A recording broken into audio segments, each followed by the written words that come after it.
Hello, hello. Sorry about that. Oh, I've got so much cramps now. Oh, that was me. You cut that tight. Stuck in traffic on the way back. It's been a really bad accident where I am, and that was fun. And I've not put the brakes on this either, so that nearly ended in tears.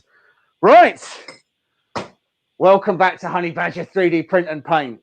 Today we are carrying on with our build of the Voron V0.1, the Blurolls kit.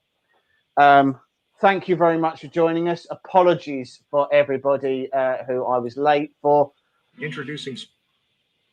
I feel sorry. Anyway, shall we crack on? Right, so I think Matt's probably going to join us at some point.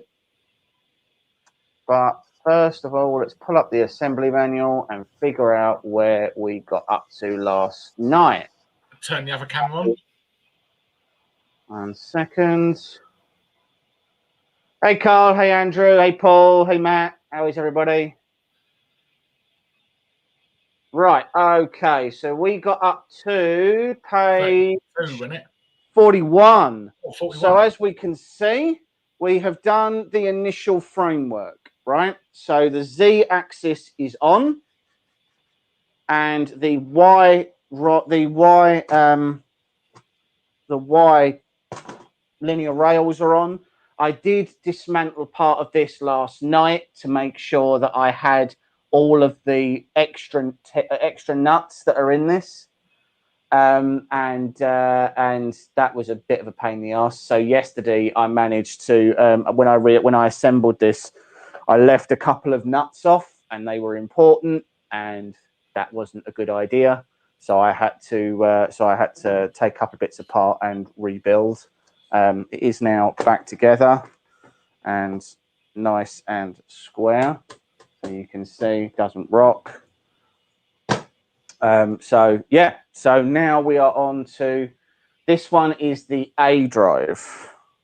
Are you going to turn the other camera on? Oh, so the camera is on, actually. 1 second. Matthew, hey. Hello, sir. How are you?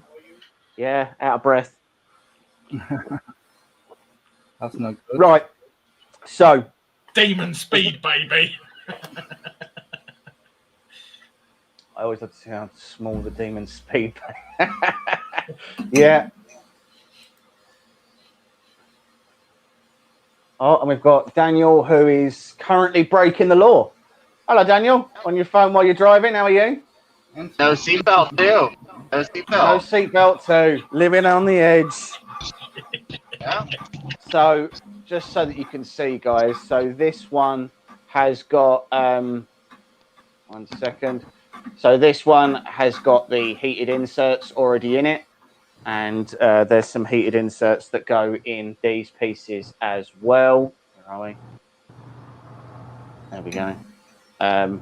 So they're the only parts that I prepped last night. It was just to save a little bit of time, which I've now wasted because I decided not to be on time. So well done me. Right, so I'm just figuring I'm off out to the most magical place on earth, so I will see you guys in a little bit. Yeah, no worries, man. See you in a bit. Right. So I'm just trying to. Oh, that's fine because it goes that way around. So there we go. That goes in there, and then this will go on top. Nice. Matt, what have you got on at the moment? I'm printing one of the biggest Lithophane so far. What I've been doing for a while. It's 290 mil by 290 mil. Yeah. Jesus. By 400 mil. Right. And that's no longer Lithophane. That's a wall hanging picture, but at that point. Yeah. It's big for sure. Well, I mean, as you can see, out there. Just cleaning these parts up. Pretty tall already. Yeah. So is there anything, do you have to do any, when you're doing a lithophane that large, because obviously that's bigger than a normal lithophane would be, right? Yeah. So when you're doing a lithophane that large, does it change a lot of the settings, or is it just basically the same but bigger? They tend to be more brittle, easier to break, big ones. So if you have a thin one, they break easily. So I tend to thicken them up at least 5 mil with a border. Right. So the border holds it in place, and the border gives some kind of richness to the picture. Because if you just print the picture by itself, you have a lot of times if you get a drop or it falls whatever place it dropped from, Right. it breaks, And I had quite a few already large picture break on me because I made them really thin, only like Right. Okay. 3.8 mils. Yeah, 3.2 to 3.8. I made them thick at that time. Hey, what's up, Roxane? Did you see that post? Yes, I did, Carl. So Carl tagged me in a post with the V0.1, and it was printing up 400 millimeters a second. And it was going insanely fast. I think it might have even been more than that, to be honest. Like it was ridiculously quick what it was doing. Where is it? Oh, sorry, 1,000 millimeters a second on the Voron, and it's just that's insane. It's insane how quickly you can print with this, and it's one of the main reasons why people buy these machines. Ultimately, it's because you can speed print with them. Now, to a lot of people, so this is the conversation we were having last night, right? And it's basically that before, the aim of most of these, of most of the new machines, hold on, there we go. The aim of most of these new machines was always that it wasn't speed wasn't the be all and end all, right? It was quality. So you bought an Ender 3 if you wanted something cheap, and then you bought, say, an Ultimaker if you wanted something to print really nicely. If you wanted quality, then you tended to go for something, something more expensive, like a MakerBot or whatever. But what's interesting is that seems to have really shifted now. So now, because people are getting good quality prints out of most. Out of very cheap machines. I mean, take the Fucos that we've got, right? The Fucos Odin 5. That is a direct drive with basically a Hemera hot end on it. It prints really nicely, and it's like I think it's like 160 or something, 180, well, I think. You got to look. We have a laugh and we take the piss out of Matt for having G-Techs, but look at the insane lithophanes he takes off of them machines. Yeah, absolutely. The quality that Matt gets, you can't argue with the quality. No. Not really. Like, I know that we, as you say, I know that we do sort of take the mick a bit about the fact that they're G-Techs and things. Yeah, but the reality is you can't. No, but you know what I mean. Like it's not. You can't argue with the quality that you turn out. Yeah, thank you. You turn out some really nice lithophanes. Yeah, I have another one going, a Parrot one. Should be ready in 4 or 5 days. 20% done. See, now imagine. Well, that's what I like too about G-Techs. The endurance. They can do endurance, and they will keep. If you have a clean hot end, you just cleaned it out, and you checked all your pulleys and all that, and then start doing a little test print. And then after the test print, everything is fine. Start the big print. You will have no problems with G-Techs. That's my experience. I can run them for 2 weeks. Carl just said it's 4 to 5 days because it's a G-Tech and it can't go over 30 millimeters a second.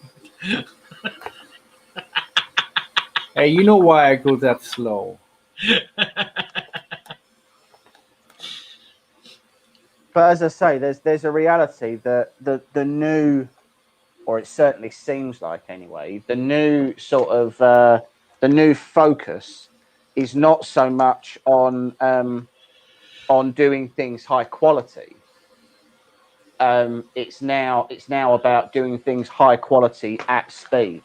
And to be fair, if you were printing for profit, right? Time is money ultimately. Yes, exactly. You know, the more you can print in a short period of time means the more you can sell, means the more that, you know, So I was watching a video on this 0.1 today. The guy bought it and built it because he said, I design a lot of small parts, so I only need that small bed. Doesn't matter for him. He said, but if I put it on a normal speed printer to print out my design, and it takes 3 hours to print, I might only have 1 or 2 chances in the day to alter that design and reprint it. Yeah. He said, whereas if I put it on this, I can do sort of 4 iterations in a day.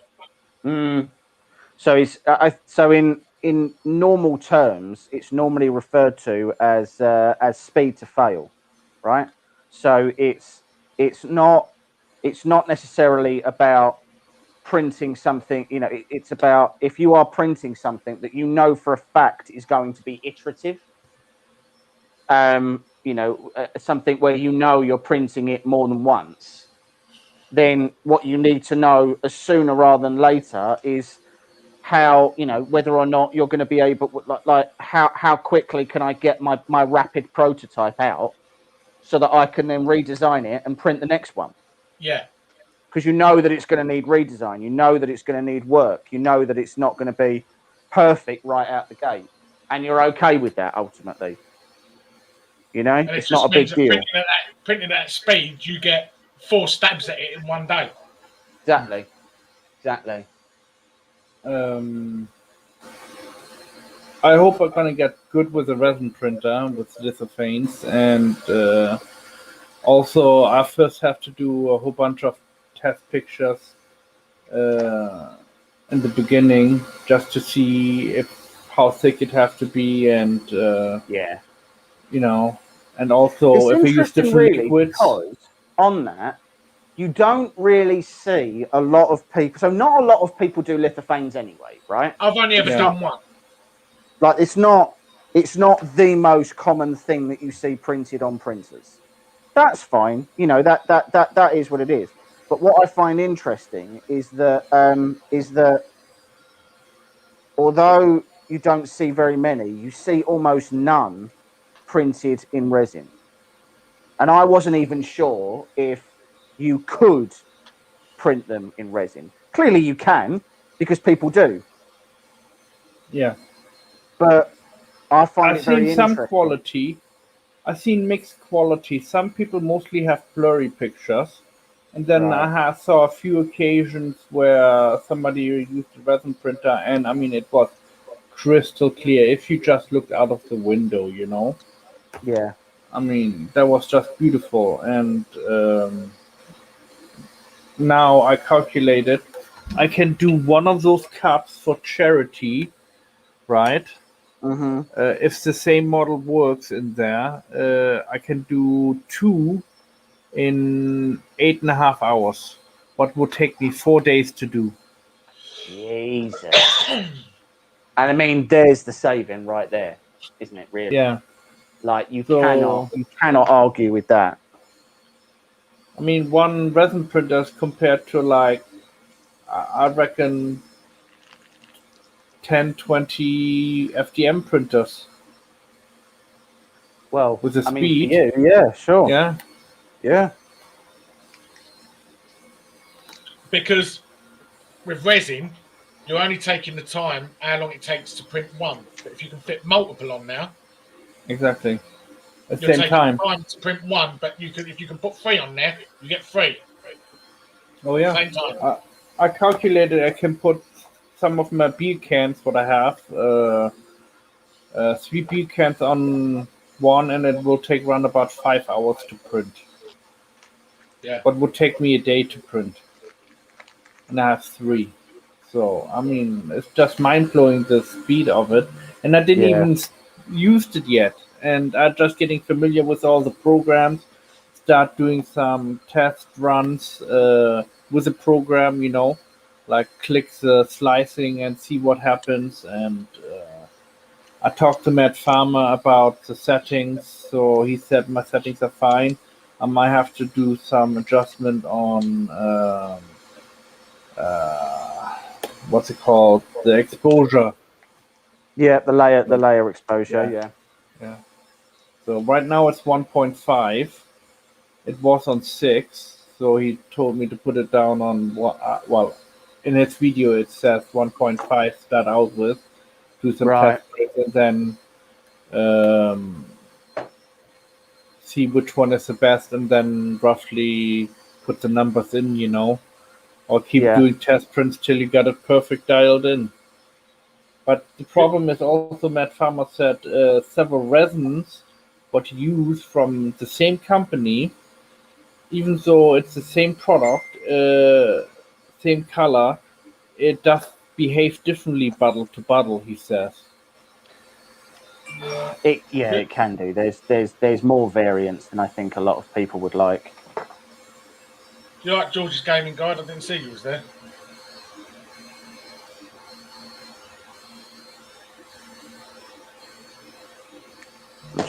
So this is one of the motors, and it's just got to be. It says it's got to be an 8 point. Oh, from the base to there.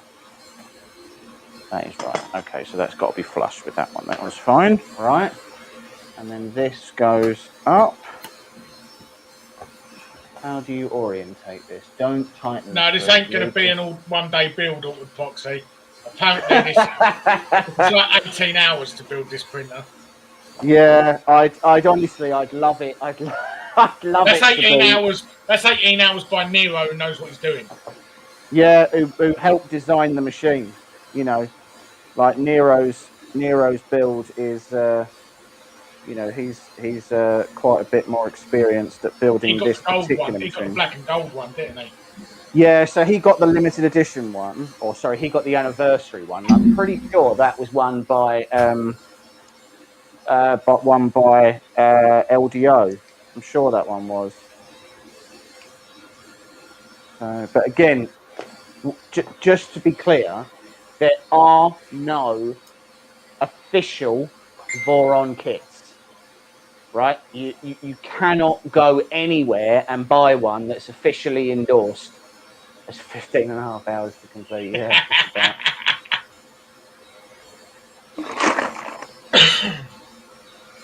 so that's enough. Yeah, we're timing you, I'd say Nero's desk probably didn't look like a tornado had just gone through it either. My desk is very specifically laid out, I'll have you know.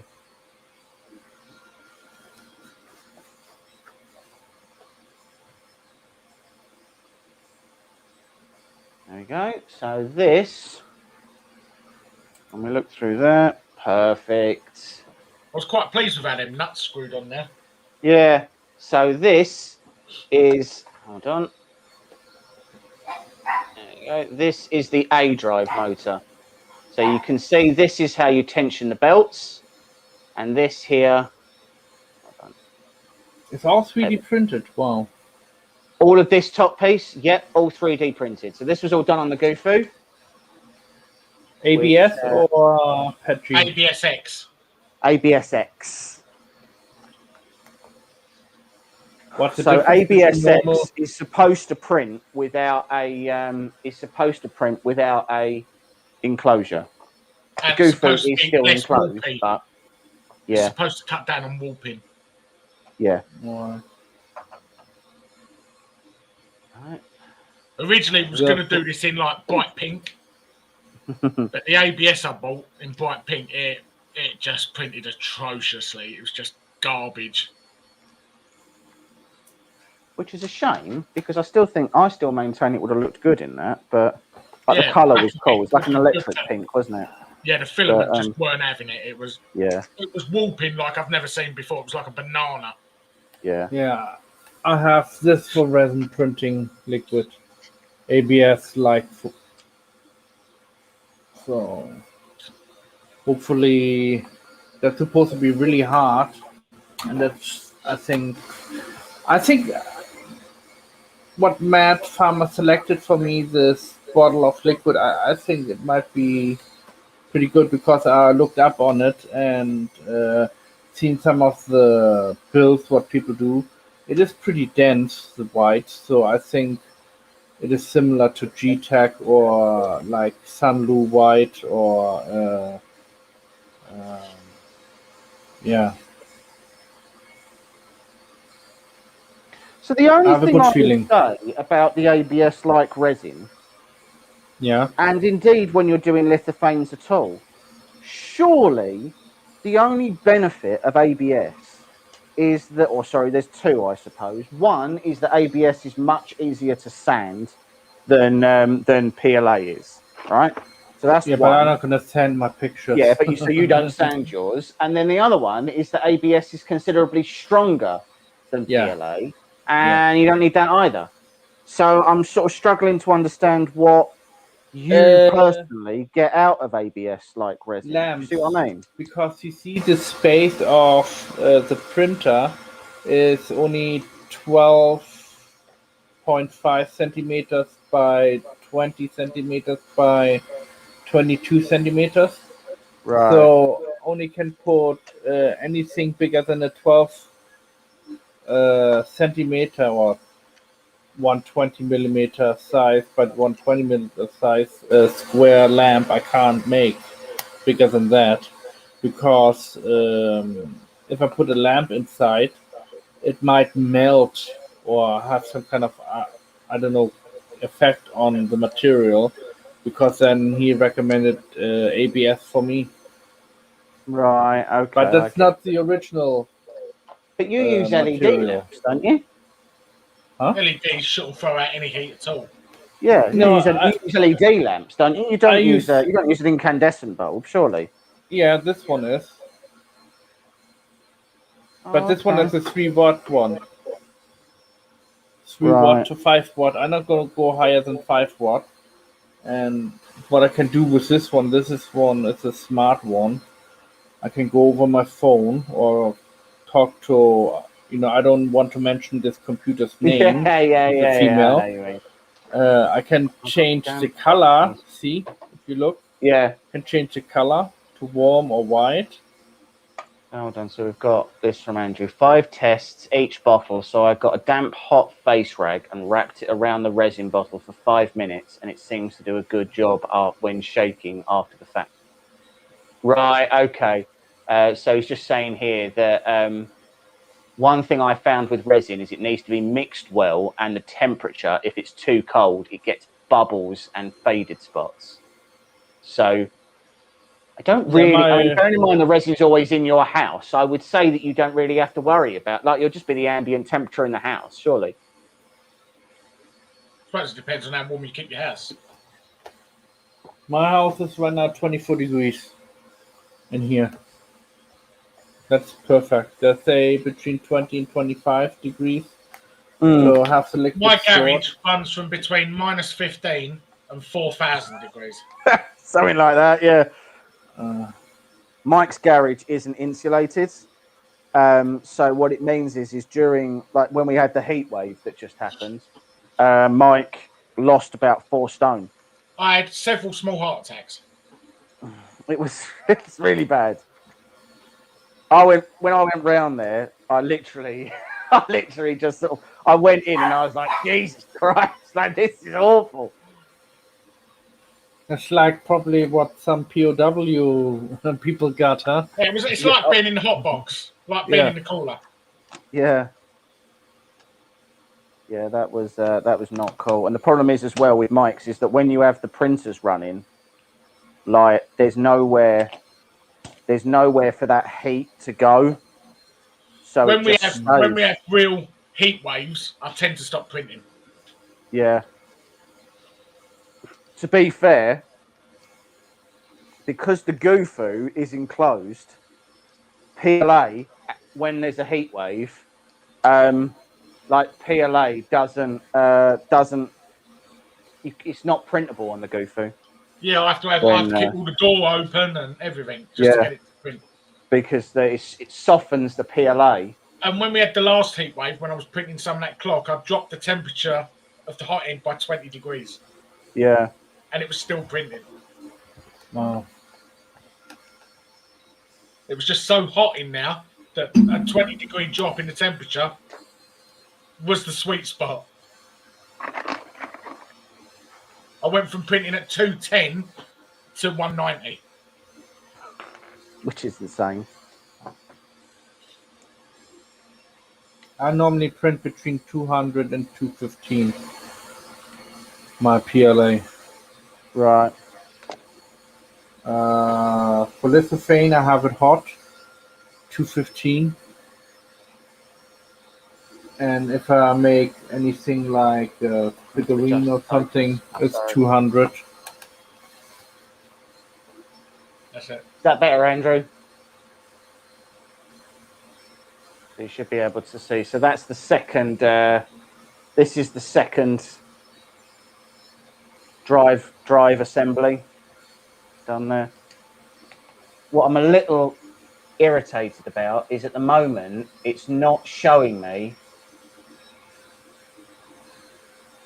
where. So there's the wire that comes out of this motor, right? It's not showing me on the display how. So that's the. So that's got to be the other way around. It's got to be, or it's got to go. That'll be that side, right? So that's got to go in the back then. It doesn't show you. It doesn't show you on the instructions which way round that motor's supposed to face. So luckily, I just looked it up. I just sort of looked on the next page, but it still doesn't tell you. But it's sort of a bit more obvious once you've go to the next. Once you've done that part, I guess. Is that your next door neighbour? I can hear still, Mike. No. Has he been mowing his lawn since yesterday? No. No, it's probably my machine. That's Matt's G-Tex falling apart. Pardon? That can't be your machines, Matt. The fan is broke on it. I've got to say, I've only got one machine. I've only got one machine running at the minute, which is the Sidewinder X2. I've got to say, I think it's the quietest machine I've ever heard. Even with a fan going, yeah, it's silent. It's absolutely silent. I haven't noticed because the last few days I've had like 3 printers going. But now I've only got that one going, it is silent. Well, that's good.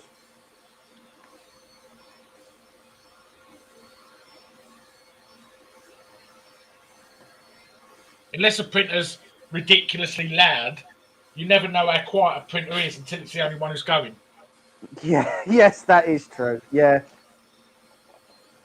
Yeah, my A30Ms, they're pretty loud, I think. Because I have like 2 extra fans on them than the regular, like the instead of the A30 Pro. Because I have inside 3 fans, and then on the outside I have 2, and the Pro only have 2 inside and 1 on the outside. No, sorry, correctly. The hot end fan is also. You put it back the same way? No, I've just put it around the wrong way. I was copying the other motor. Well, obviously, and that's why them heated. That's why them heated inserts are good. Yeah. So to be fair, the heated inserts aren't used for this bit, which is, but it's fine. There's not. You're not screwing. You're not screwing, into the motor on this one. You're screwing it to the motor, so it's not a problem. Just a pain. That's all. This is really eating into my 12 hours that I've got left. Matt's printers allowed. Matt, did you upgrade the steppers to 2208? I think they are 2208s in the A30, aren't they, Matt? They're silent stepper drivers, aren't they? No. No? No.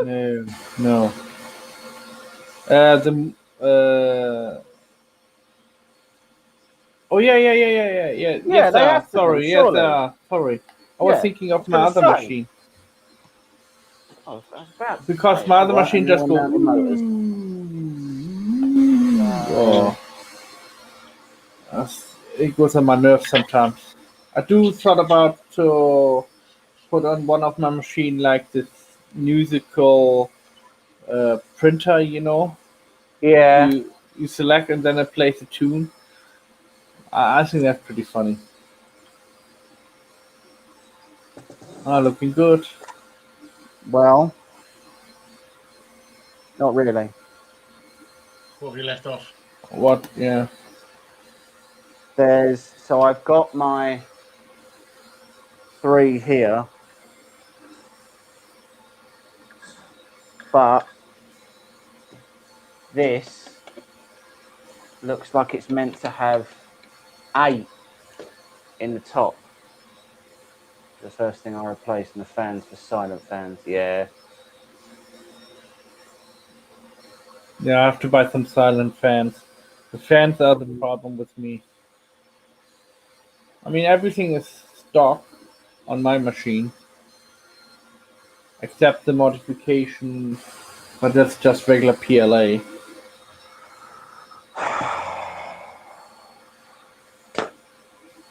There's meant to be 6 in this top bar, and there isn't. So we're going to have to see how we can go about getting them in. I don't know the answer. Oh, good Lord.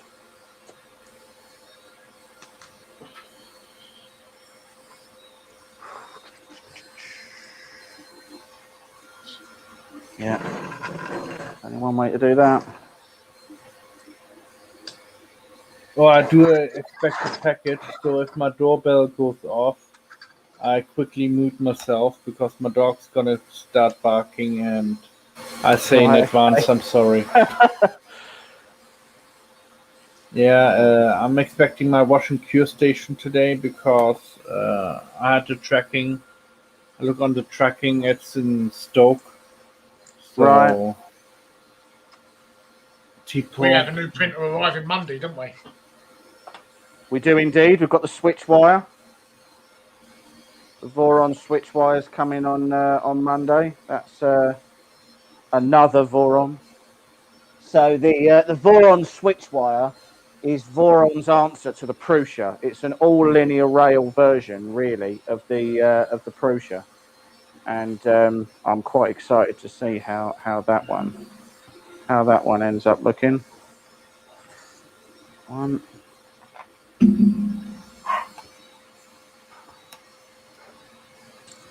Yeah, I'm thinking about to modify one of my G-Tech to linear rails.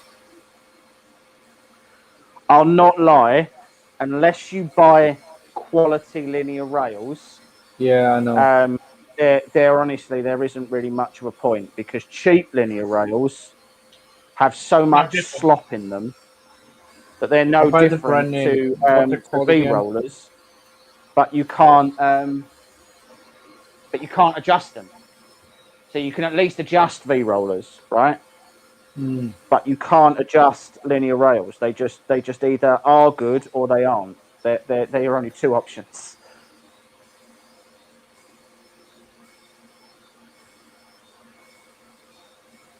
Yeah, so if you have a kink in it, then it's bad.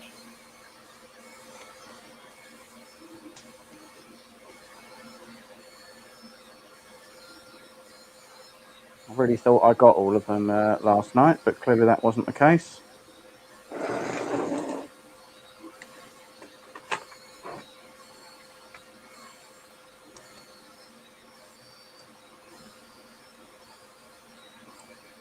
Okay.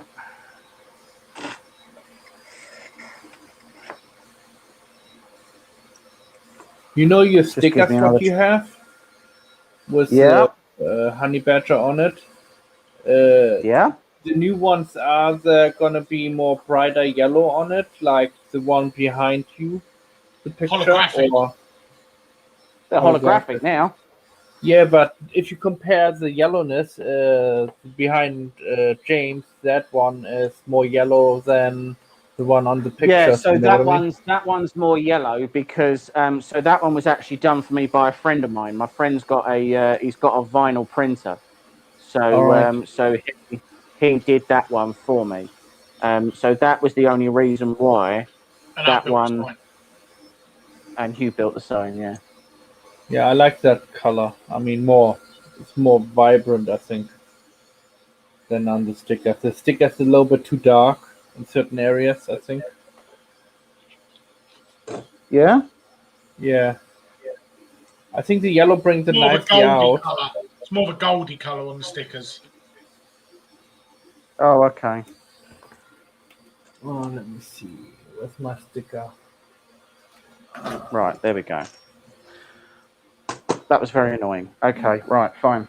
So now we go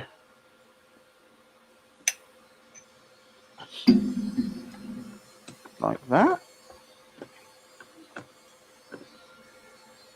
Yeah, like that. And then that. Oh, this is going to be fun.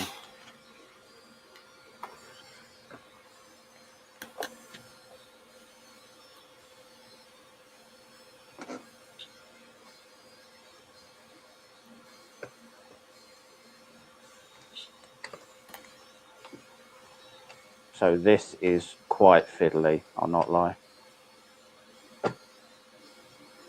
So it screws into the corner of the aluminium extrusion first. At least it's supposed to. Yeah, there we go. And then this one screws into like that. Yeah. And then we've got another one that goes just in there. And these are M335s.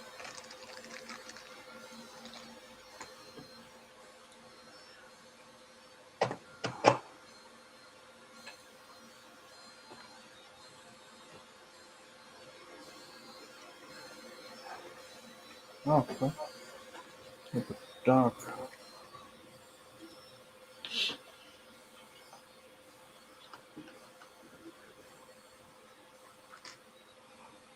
And then we've got to try and get these ones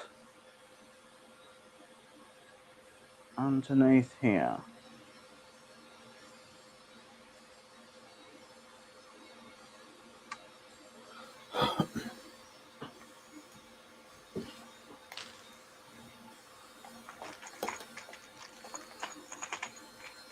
So most of this assembly, I'll not lie, it feels so far like it's gone a bit smoother than the 2.4 did. Took me quite a while to get to this stage on the 2.4, so I'm pretty impressed that we've gotten this far in this stage because we're already attaching motors, like.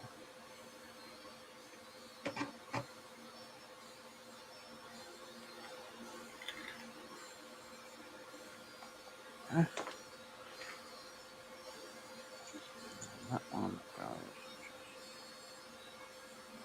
Yeah.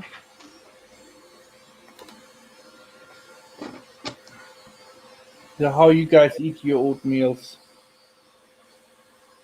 I'm just asking how do you eat your oatmeal? I'm just asking because I'm eating my oatmeal. I don't eat oatmeal. I don't eat oatmeal. Your new building skills, I'll have to get you building some Lego. So I've got a few words to say about that, and none of them I can say on this live stream without getting banned. I am not a man who should be building really any Lego. I don't have the patience for it. I barely have the patience for this, and I'm supposed to be enjoying this, and I'm not. Yeah, because you feel like you're under pressure because we're all watching you. No, it's not that. I don't. That doesn't really bother me. James has no patience. Whatever he's doing, he has no patience. Yeah, I get bored of stuff real quick. So if something takes more than sort of 25 minutes to do, then I'm not really interested in it. I'd say shorter than that, to be honest. Yeah. Yeah. But like, so I'm doing the Terminator at the moment. Yeah, so, looks great. And it does look good, and you know, and I'm very happy with how it's turning out. But what I would say is that it's kind of spoiled it for me, the way that it's gone, because for those who don't know, the Terminator that we're doing is actually a commission piece. We bought the files from Etsy under a commercial license, and we're making them for someone who found us on Instagram and really liked what we were doing, and said, like, I really want a Terminator. Can you make one? And I really stupidly said, yeah, yeah, we can, which was factually inaccurate because it's incredibly difficult.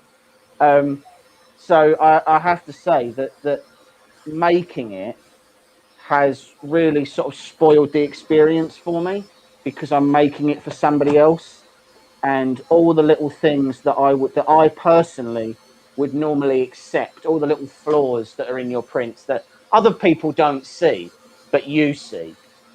You can't, when you're making it for somebody else, like, You want to have it perfect. you can't do that. You know, you want them to be perfect. But you actually use sandpaper on this. I used a palm sander on it, and that was an unpleasant exercise as well.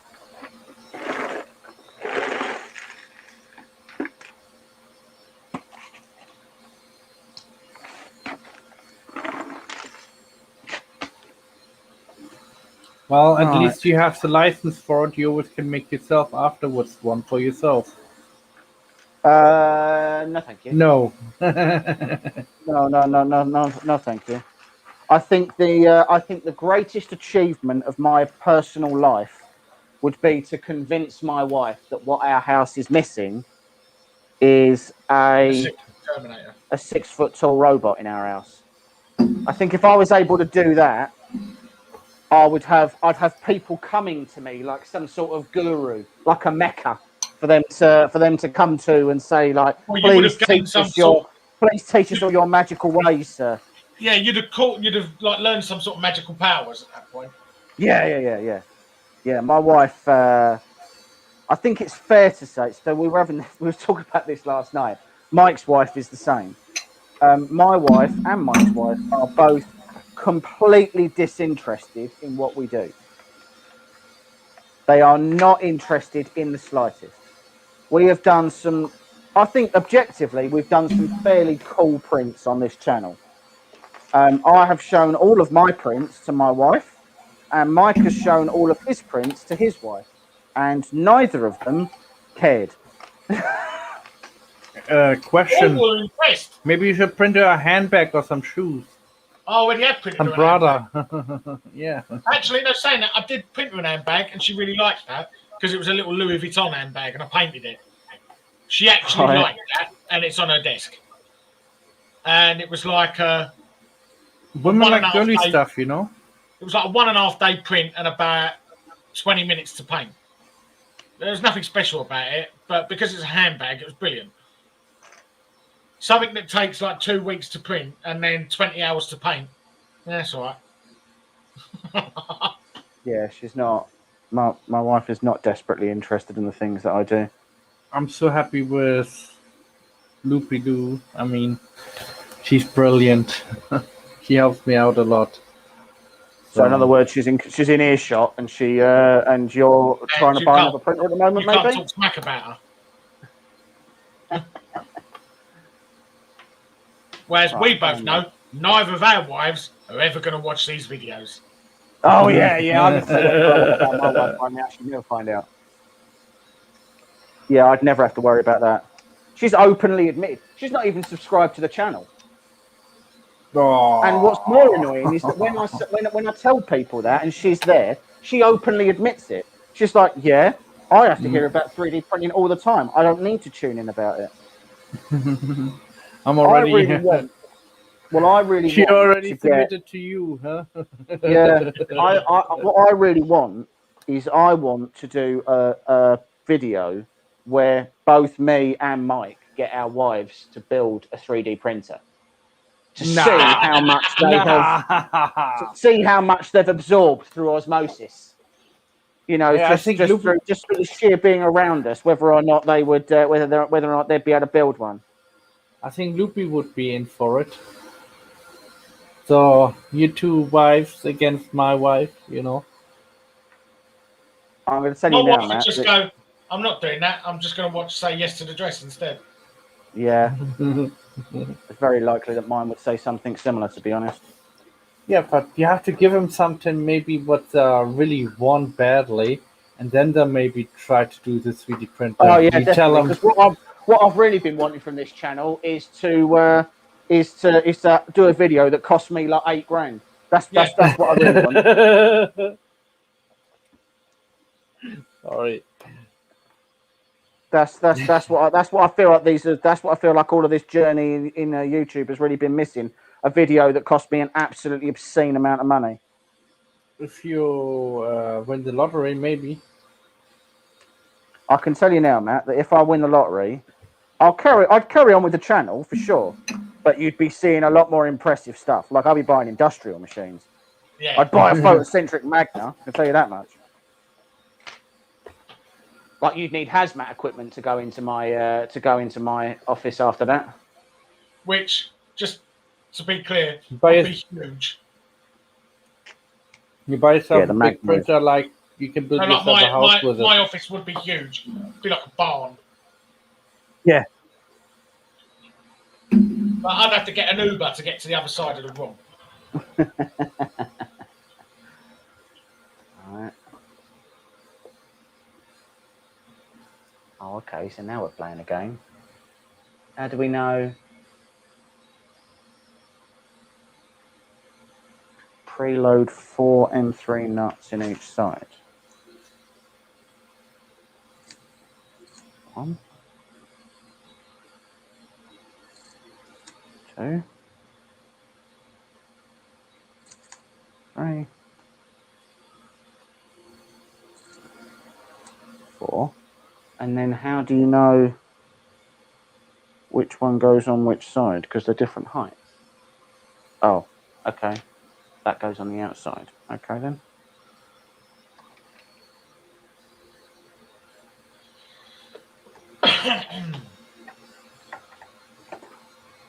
Wow. I don't know. This machine's supposed to run 250 MMS? Yeah, in theory. Wow. I think the plastic parts will break after like a month of running. Maybe. No. So for a start, these are all ABS anyway, so that isn't true. But also, most of these parts aren't under a serious amount of mechanical strain. Okay. Or they're under compressional strain, not torsional strain. Okay. So no, that's not a. These machines are designed to print well at speed for longer than you would expect. I would bet you that this machine would have more longevity in it than say an Ender 3. But as well, you have to bear in mind that when you're doing these machines, you are. Hold on, what are we doing here? Check your work. So, yeah, and then I guess so.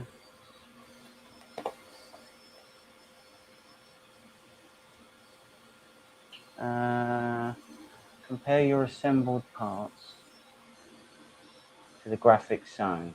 Pay attention to the pulley orientation. I'm gonna check quickly on my dogs, see what they're doing. Hold on. Oh no! What? Oh no! What? Hold on.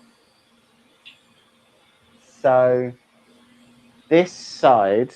Oh no. Okay, that's right. Yeah. Yeah. Okay. No, that's fine. Oh, I thought so there's bearings in here, and I thought I'd done them the wrong way round, and I was going to have to disassemble them, but that's not the case, so it's fine. I was looking at the wrong side. Right, okay, so we are now... Yeah, that's the AB idlers on, and the A and B motors are on as well. Next, we are doing... I don't know, something else. Oh, lead screw bits. Right. So this is lead screw bit. And somewhere around here, we have the brass nut. It took a little bit of tuning, but I was quite impressed how them parts came out, to be honest. Yeah. I mean, they're certainly as good as they need to be. So the issue... reading the guide upside down. I was actually more reading it back to front, if that makes any difference, but it doesn't. So, right, okay. So this is the Z. That goes there. And we're taking this nut off first. All right. So this goes. This is the wrong part. I think. Yeah, meant to be that part. There we go.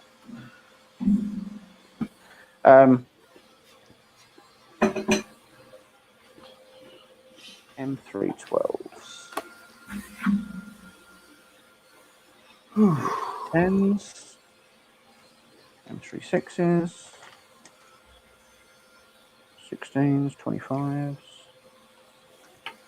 12s.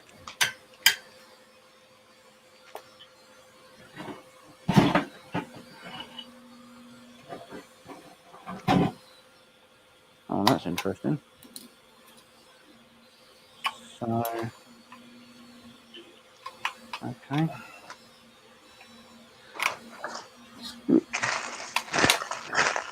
So it looks like normally you would have a brass. In fact, I'm going to use a brass one, not this one. So this LDO motor came with this, which is a black plastic lead screw insert. I'm going to change it out for this brass one, and the reason being is the brass one has threads inside of it, and that's how you attach it. And the one that this came with doesn't have the black one doesn't have the brass, doesn't have the threads in it, and I need those to be able to attach it. So you need to focus the camera again. Oh, all right. Is that all right? Yeah. I'm saying that might not actually fit.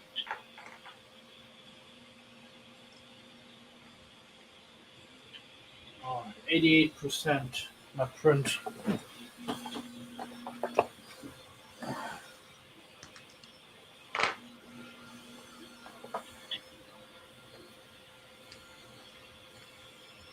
Okay, let's press fit that in then.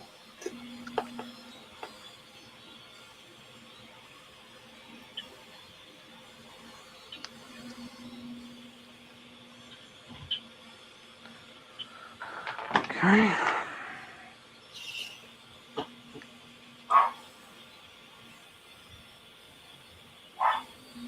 So other than your lithophanes, Matt, what projects have you got on the go at the moment? How's the big badger coming along? Is it finished? No, I broke my Dremel. The problem with the badger is I ran out of glue, and second, I broke my Dremel, and the parts, the keys, what slot into each other, they're slightly too tight or too big. I forgot to put minus 0.02 of what was it? I forgot the name for it. Lubang slicer. Yeah. So it's creating the tolerance for the key. The tolerance, exactly. Yeah.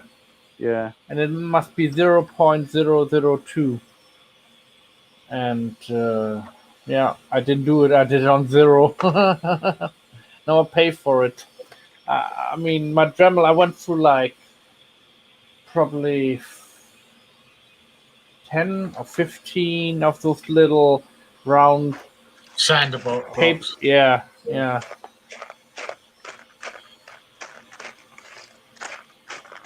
So, but I'm getting there. I promise you, it will get finished. What I usually do is just get some clippers that come with a printer, and I cut the corners off the keys all the way up. Yeah, that's what I'm doing. So then, when you push it in, they sort of fold in and they fit. All right. Yeah. Still gives you it to be able to line up to get it straight, but it just means the keys then fit. Just cut all the corners off of the key. That's a good idea. Right, I changed my mind about what I'm going to do with this. I'm going to use the black one that comes with the LDO.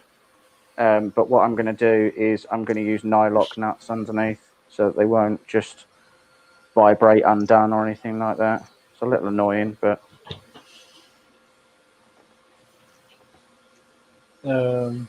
Yeah, I can show you one of my things when I'm finished. There we go, so that goes like that. So then that explains what the... Oh, come on, don't tell me I haven't got... Yeah. Oh, no! Right. Oh, okay, we might be able to... No, we won't, because they're so... Okay, right.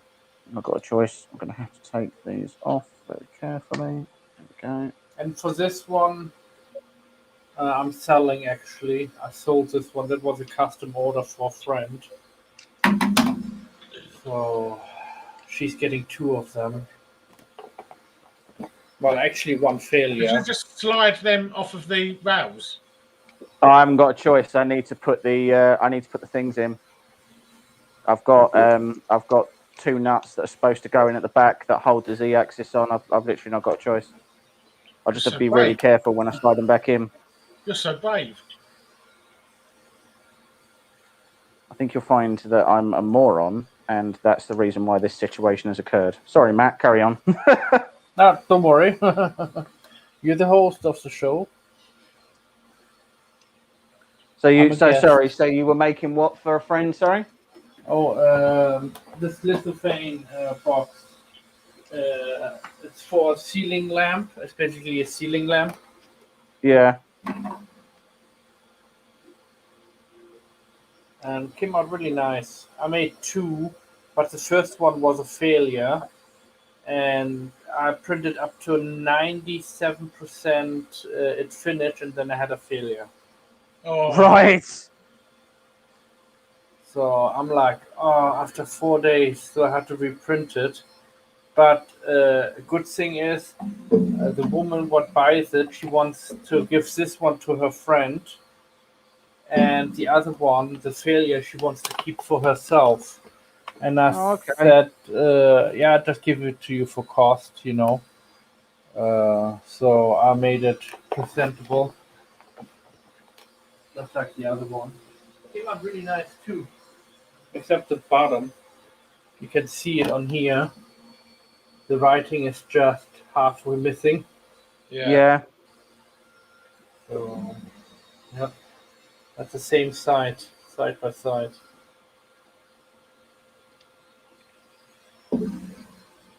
I think the reason I never do lithophanes is I never buy white filament. Yeah, that is true. Neither because of us we do, buy actually. filament at like 10 kilos at a time. Me too. I buy like 14. Yeah, but we tend to use black. Yeah. Like we never buy 10 kilos of white or anything like that. We buy in bulk because it's cheaper normally, right? You make a couple of quid saving on the filament. So that's the reason why we buy in bulk. But generally speaking, when we buy in bulk, we buy bulk of the color that we use the most, which tends to be black. Black. Yeah, and for me, white. So that's why you see my white figurine in the back. Bart Simpson.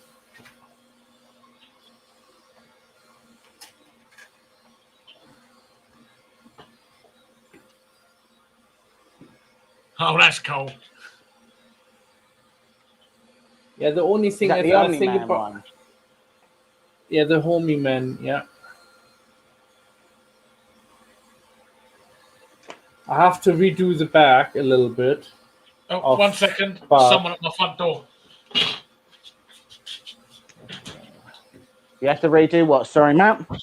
I have to do the back of Bart body because I'm not happy with it.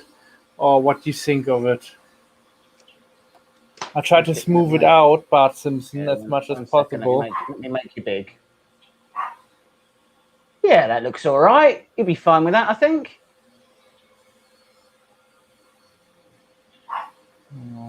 Yeah, I'd say that'd be all right. I mean, it depends on where you're displaying it, I suppose. Is anyone going to see the back? No, not really. Nobody's gonna see In that the case, back. then I wouldn't bother. I mean, unless I want to put it on a turntable. Yeah.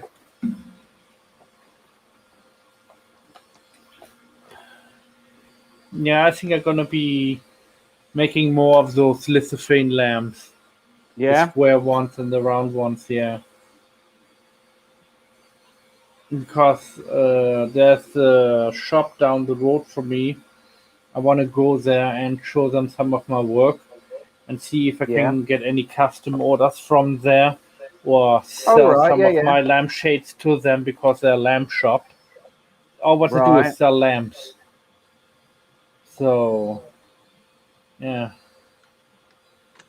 Maybe they're looking for some people who are specialized in stuff like this. Because lithophane lamps been around for quite a long while. True.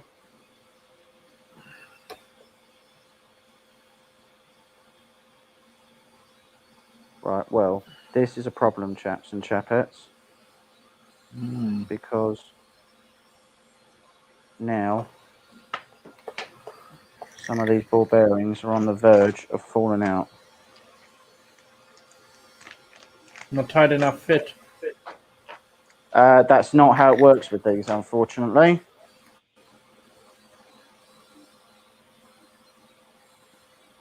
So they're not supposed to be tight.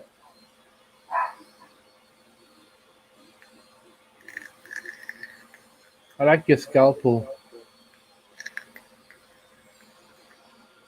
Yes, it does give the impression of surgery, which at this stage is not really something you want to be doing. But look at my little knife set. I have a little scalpel too. And but this one is crap, I think. Right. Not the one like you have a stainless steel one. I have like where I can take the tip out and put a new tip in. Yeah, I can do that. Alright. But mine keeps moving all the time. I don't know why. And I find it dangerous. So I'm thinking about to get a little bit more money spent. I only spent like £3 on this thing. For that pound store. So what do you expect for £3, you know? Very true.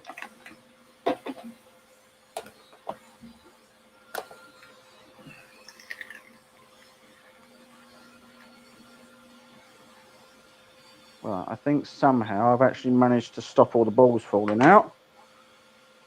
So now the question is can we, saying that, there's quite clearly one right there. Thanks, George Gaming Guide.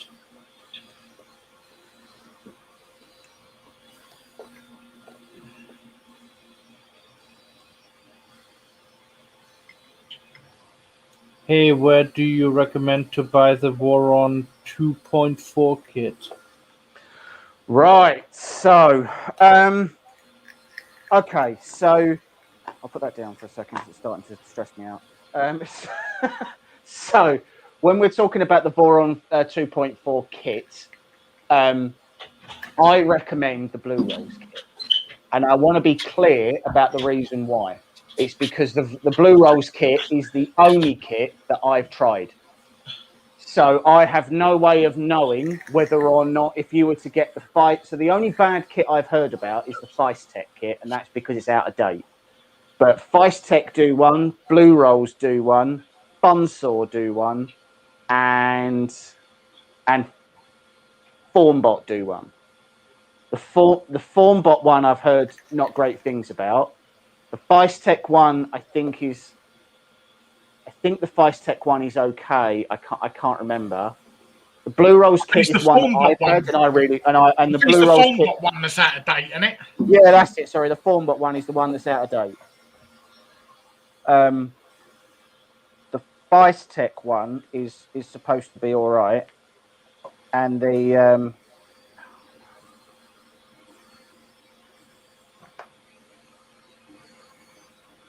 I may have made a rod for my own back doing this.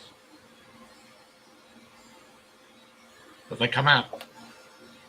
A couple of them, they've stayed in there, but like they've shifted.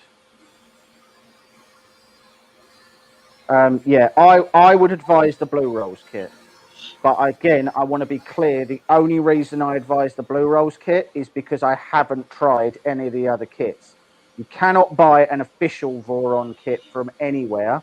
There are no kits that are backed by the design group. So there's a lot of people who would say, moves, Matt. The reason yours moves is the collet slips as the plastic in the bottom. You can spin it in a drill and sand a groove so it screws further. What are we talking about? Sorry. I know, I lost them too. I had a few ideas and it makes it a bit easier for you when you're lighting. Oh, okay. Sorry, Andrew's talking to you, man. Oh. I thought he was talking about this. Right, let's try again. Oh, so you're saying the cans basically... Okay.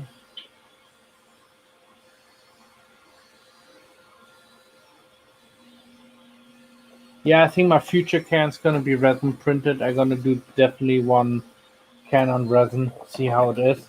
But with resin, I can put a hole in there and let it drain out, and not just leave it there. I'm just gonna print it upside down. Your Blurolls kit came with a dragon, didn't it? It did indeed, yeah. A fetus dragon, and I mean it's printing at the moment, and I mean I sent Mike a video last night of my amazing quality of like the first proper. Yeah. See, I have this lighting.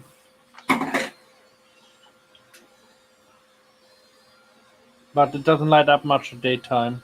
I can see it, but it doesn't get picked up on the camera. You can see the color changing. And it rotates. So that's why I want to do lamps like this. They're more stronger and the colors come out more vibrant.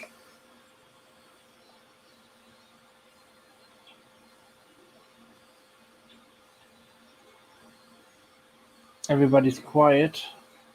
Yeah, I'm on the verge of an emotional breakdown. Oh no. Have a 5-minute break, have a beer, and come back to it. I can honestly tell you, Matt, that adding alcohol to this situation is not going to improve it at all. I mean, most people say alcohol calms it down. I mean, I'm just trying to option pick them.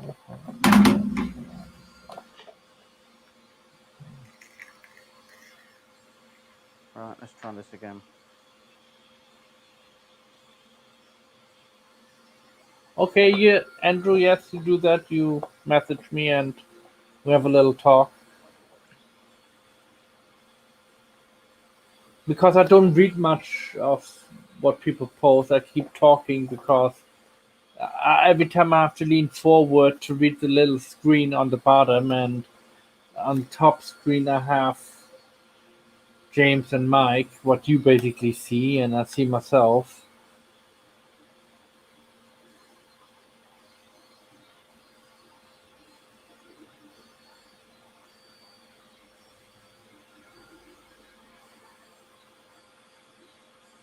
What, they come out of line?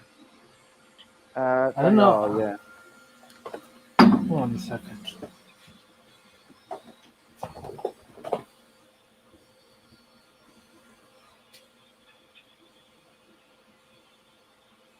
The ball bearings in this are even smaller than the ball bearings in the other one, I think. Well, yeah, they're much smaller rails, aren't they? Mm. But... All right, let's try again.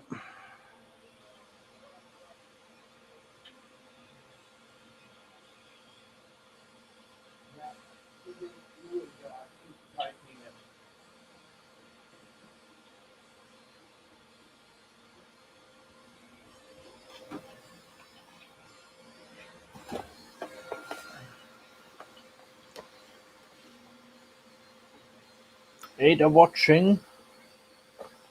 Come on, everybody, hit the like button. I think everyone's just waiting to see what happens with this, to be honest.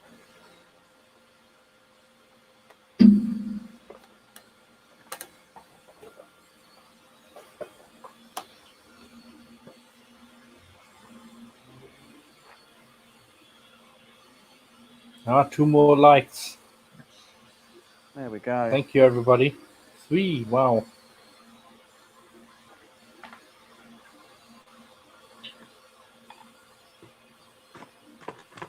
Yeah, that's what I was afraid was going to happen.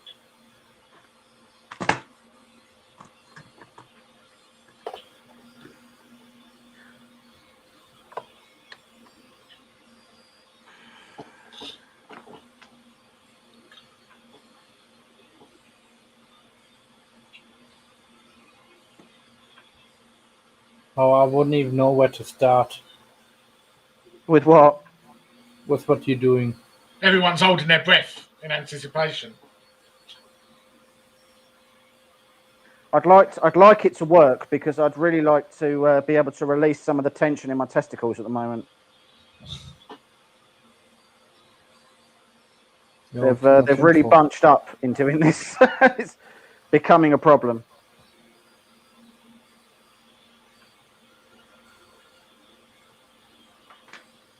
All right, let me go again. Oh, good.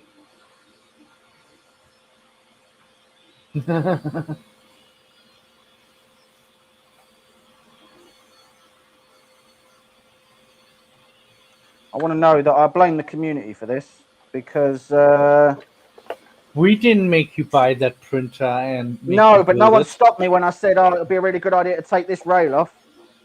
Well, after last night, I thought we'd all agreed that was not a good idea.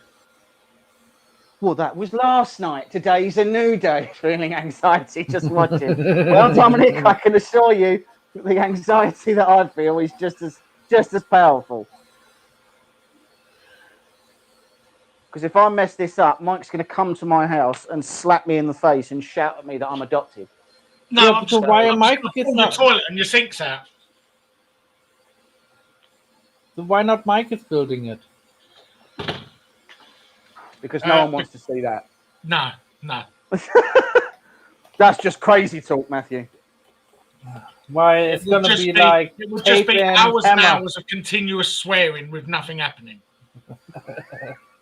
And everyone being like, so is there a point to this? Or I'm just practicing this. Not really. Right, okay. I think what I'm going to do actually is I'm going to get some lube and I'm going to lube up the top of these rails. Bear me 1 second. I've got some lithium grease. Rails are lubing up.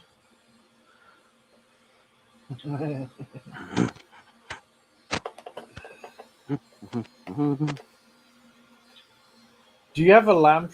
Oh no, he's gone right now, so I have to ask him that.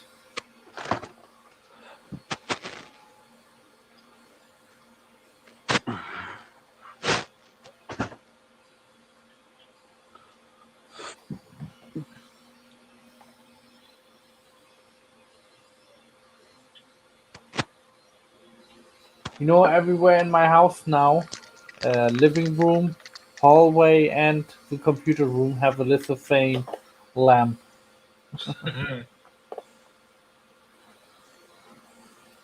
Right. The theory behind this is that if I can reduce the friction, then I'm kind of hoping it'll make all of this just a little bit easier.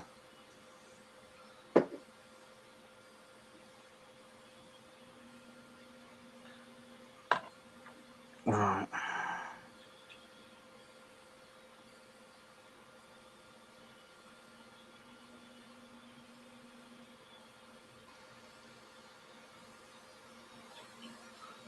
It looks like it's going halfway on, isn't it? And then Yeah.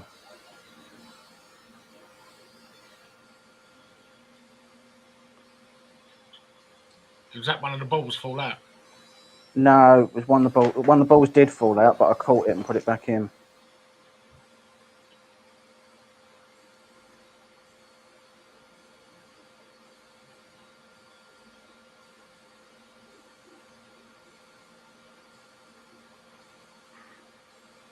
If anybody suggests at any point that you should do a linear rail conversion on your machine, just refer them to this video as to the reason why you probably don't want to do just don't take the carriage off the rail, and it's all good.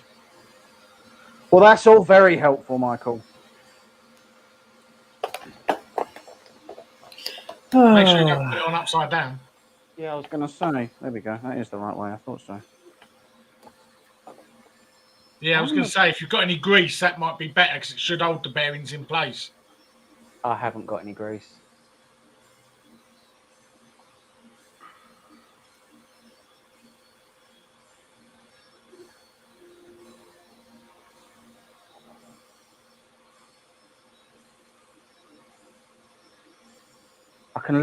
I can feel it when a ball pops out. And I can feel it in my balls. So it's quite unpleasant.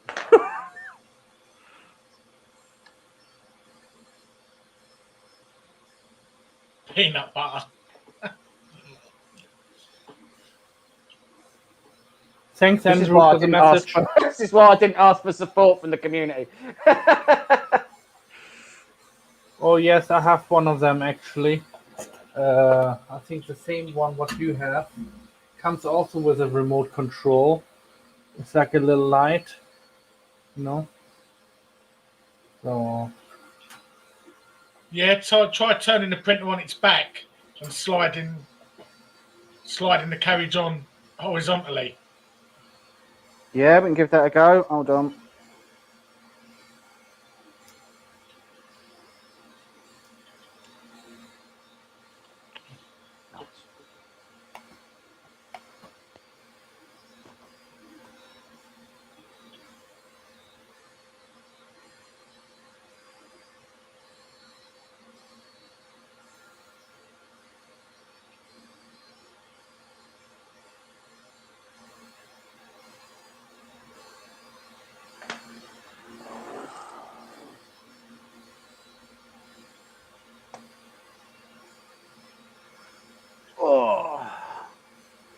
Oh, well, that's not comfortable.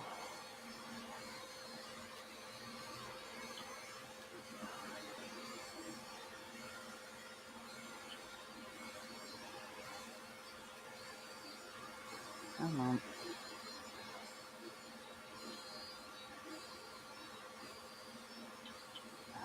I can feel it. It gets to a certain point, and then it's like it bites one of the second that it hits one of those wheels and pushes it, one of the little ball bearings, and pushes it out. That's when it stops. Maybe if I did it the other way, like that. Of course, it would help if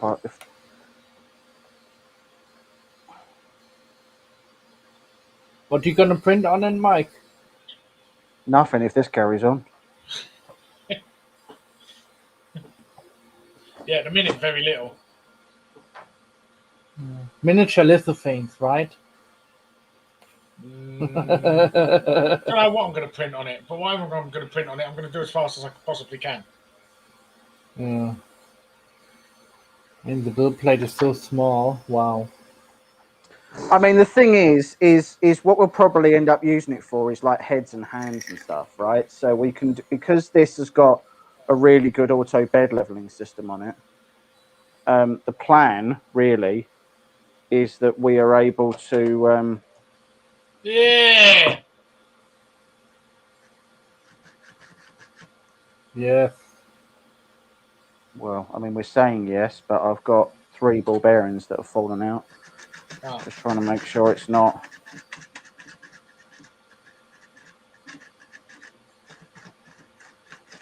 Oh, more than 3.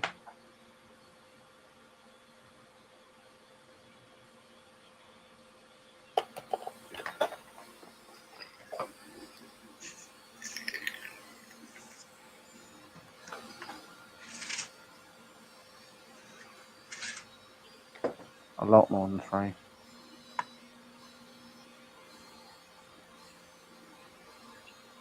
Genuinely got like 6 ball bearings that have fallen out. And I feel like that's enough to mean that if they're falling out of one rail, Yeah, you're gonna have some problems. Do you hear it? Do you hear it when it does this? That Yeah. shouldn't be making that noise, and it's making that noise because the ball bearings have fallen out. So we need to. Yeah. Would it not be easier to take the rails off? I think we all know that's not. No. Do you not remember putting those rails in? Yeah, but I'm struggling to see how you're going to get that on and keep all the balls in it. Find out in a minute, won't you? Well, we've been finding out for the last 20 minutes. Well, you always can use some grease to put in the bearings, and the ball should stick in the grease. He hasn't got the grease kind of holds it basically into place. So the first thing is I don't have any grease.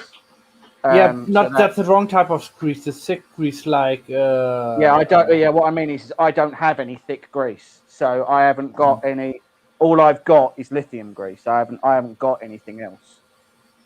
So in the first instance, that's. Oh, what's it called?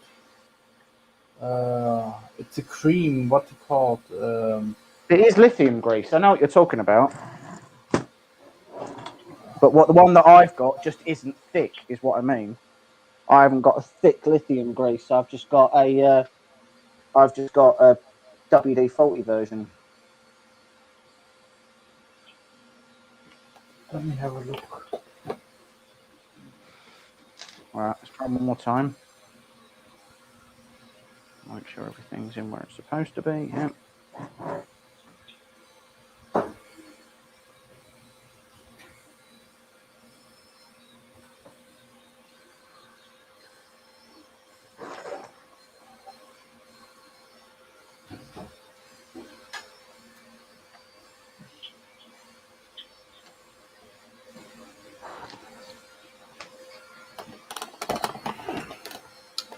You think you can use Vaseline? No, I don't think I can use Vaseline. Well, I have a similar. And it's concerning me how often Vaseline seems to be your solution to a problem, Matthew. That's not true. That's not true. Lies. Not weird.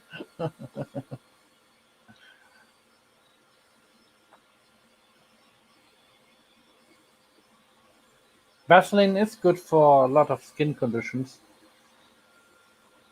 Right. So I'd like you to now detail to me exactly how you think that what's happening right now, is a skin condition. And if you can articulate that in a way that isn't entirely ridiculous, then then I'll go and find some Vaseline and I'll smear it over this to cure what I'm assuming you think is eczema. Yeah.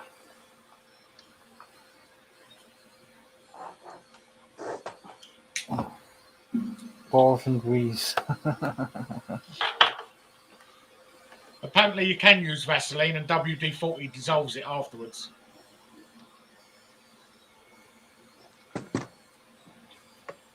Just an idea. Just to keep the ball sticking in there. The problem is I just don't think the Vaseline would be strong enough to actually keep the balls where we need to keep them. Okay. I think you're going to have to take the rails off.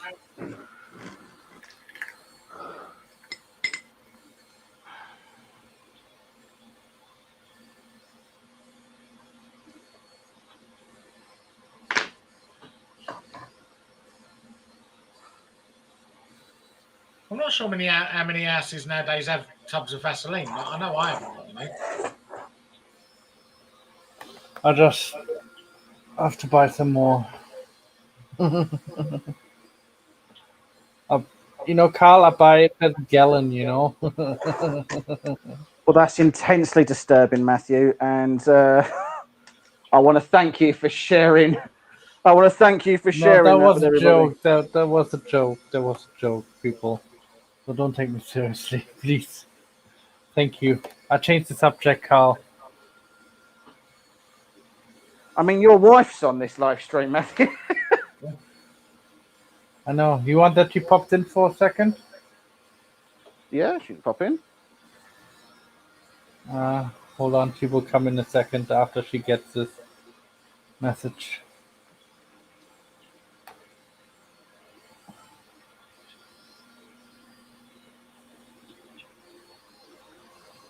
Right, so Andrew said he has used the Vaseline before to do what you're trying to do now. Well, I'm sure that I've had this happen before, unsurprisingly, and I'm sure I was able to slide them on. But that being it was on a said, BLV cube on much bigger rails and a bigger carriage. yeah, and that's the problem, isn't it, really? So let's just try.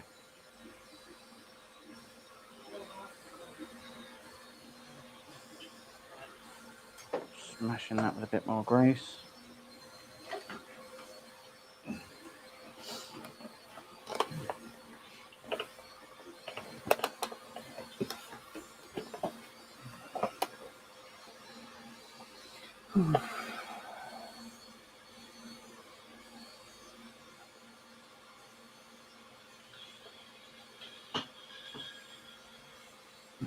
I like your building came out really nice. Your book shelf, Mike.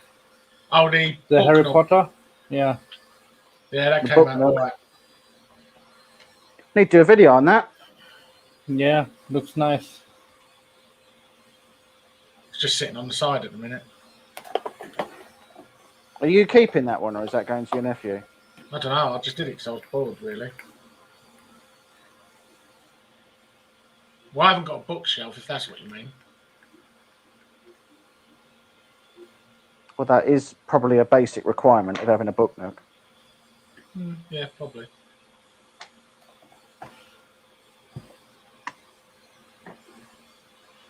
I might buy a bookshelf just to put it on.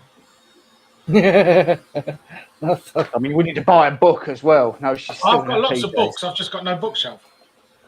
Well, where do you put your books? I have a book stack.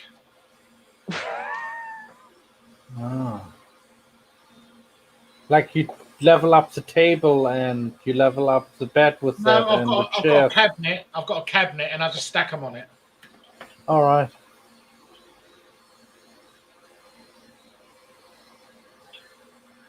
Hang on.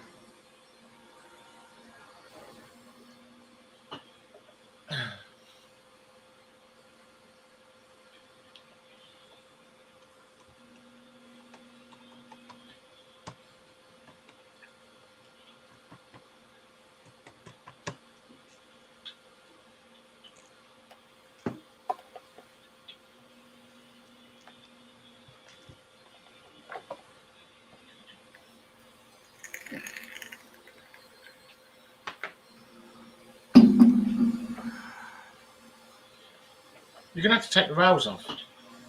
The problem is I genuinely don't. If I take those rails off, the plastic that's holding them on, because it's only plastic, there is absolutely no way that I would guarantee that those rails will actually go back in. I will break those rails getting them out. The problem you're going to cause is if you're not aligned properly, you score the balls and damage them, and it will sound like grinding metal as they get flat spots. Yeah, I know what you mean, Andrew. And I'm not disagreeing. I've just got to try and figure out a way that this actually goes back properly. Yeah, the problem is, Mike, is if I take them off, I can't guarantee that they're going to go that those rails are going to be able to go back on. Well, I don't think how many times you try it, the minute the way you're doing it, it's not going to go on.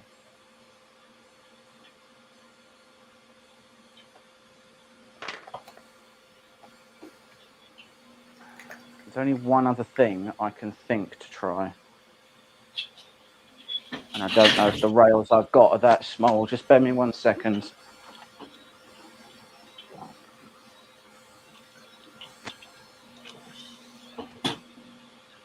Any big projects? I know for a fact he hasn't got any rails that small.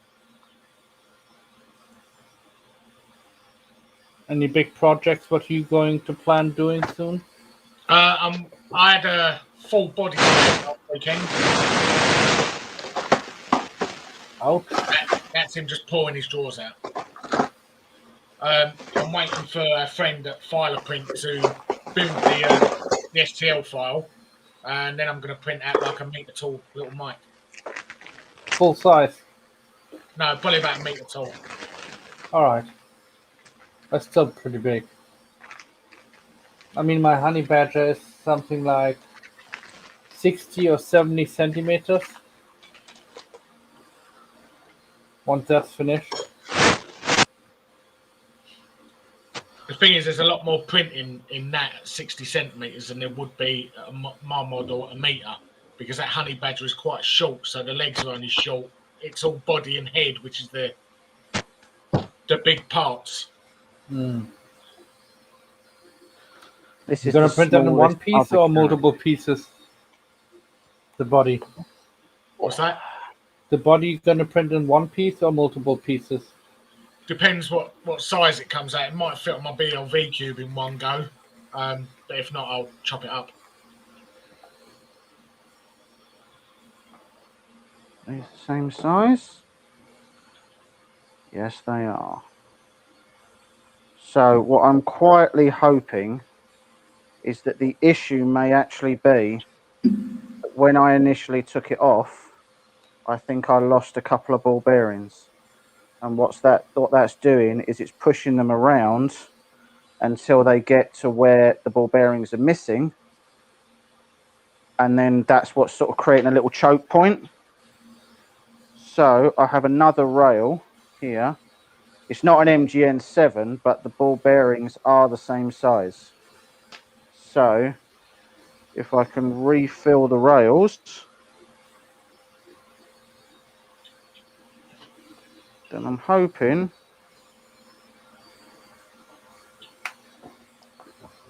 I can prevent the empty spots.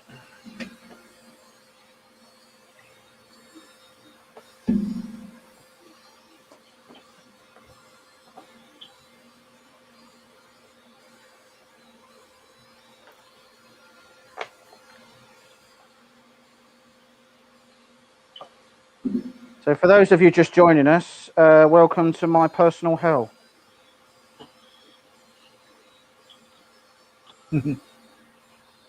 No, I think hell it can be different. Rather be doing this than doing certain other things. Well, I can't think of another thing I'd rather be doing less than this right now, Matthew. I mean, you always can go to war again. That's worse, I think. It's not worse, Matt. That's a lot easier. There's a lot of simple outcomes when it comes to war. When we're at war, it's not just a bunch of really complicated puzzles, like. It's normally just math.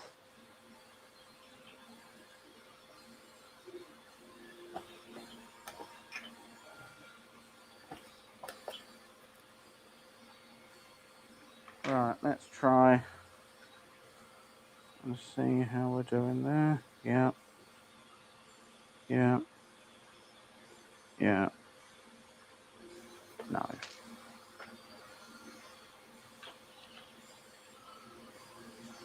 So I think what had happened is some of the ball bearings had fallen out on my previous goes. And that meant that, just like that.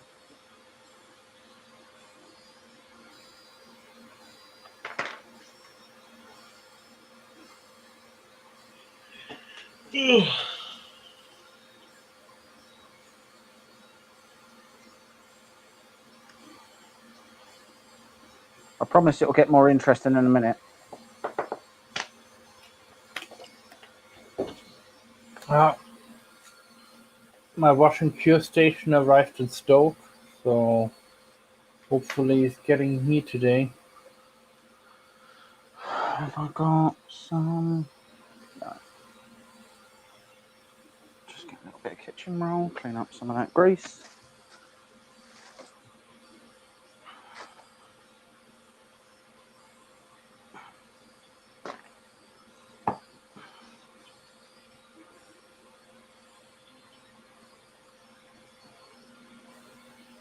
Surely the grease in there's a good thing.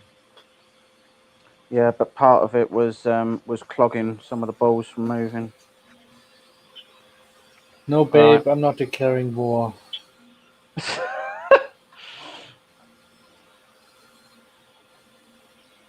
War, what is it good for? Absolutely nothing. I think that's a fairly disingenuous statement. There's lots of things that wars achieve. Yeah, killing a whole bunch of people instead of talking each other's problems out like adults. No, they have to behave like children and have to have weapons and kill each other. Well, I think that's a very pessimistic view. Well, you could try talking to the Taliban, but it's very difficult. Yeah, I know. Speak a different language in their own country and everything. It's disgusting.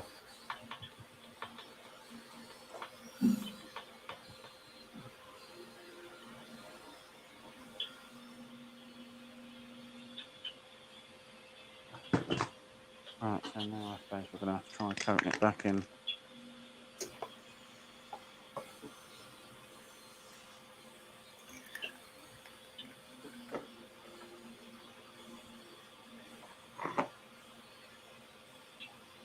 What?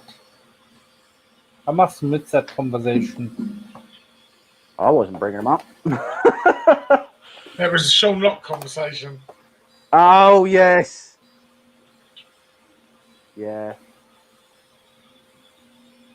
Which, for those who weren't on, doesn't really give any more context as to why we're talking about it. You have to watch the video.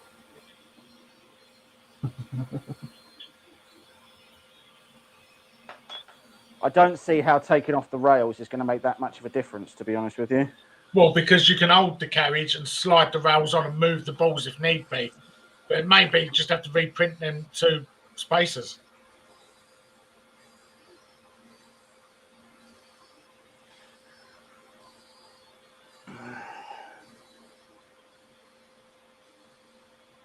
Right. Let's see if gravity is our friend.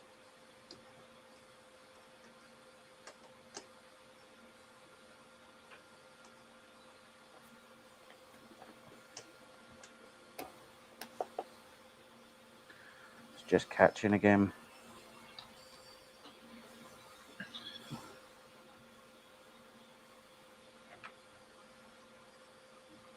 Then it's just pushing a bunch of them out. The rails are going to have to come off. I genuinely do not think these rails can come off. Why not? Because I don't think they can. Not without breaking. Well, they just have to be reprinted.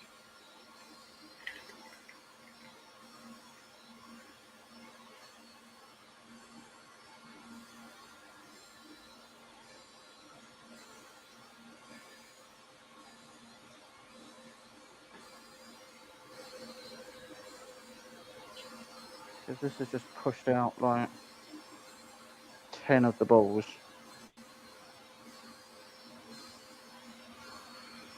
Everything was going so well. Just a quick question. When you was going reading the instructions, when you was building it, how many of them nuts did you actually put in at the right time? Most of them. There's just a lot of them, that's all. Most of them, it's most of them. I love that.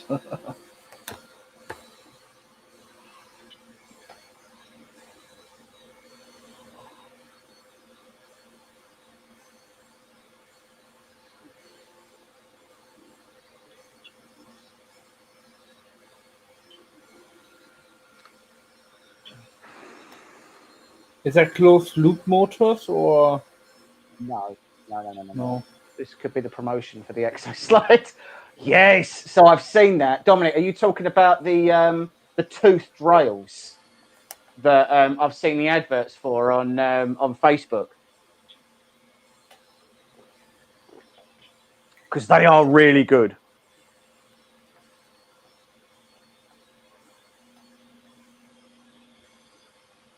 So basically, the if it's the one that I'm thinking of, or the one that Dominic's thinking of, at least, they've got a rail. Hold on, they've got a rail, and it's toothed. It's geared all the way down the side, and so rather than using belts and pulleys, you literally have a stepper motor here that's got another gear on it, and it moves along. When the motor moves backwards and forwards, it's toothed all the way up and back down again. So the motor stays where it is, but then as it moves it all the way down like almost like a clockwork mechanism. It's brilliant. Sounds interesting. I can imagine that they are insanely expensive because that's got to be perfectly precision milled. Like you can't have any flaws in there, otherwise it would just snap the teeth.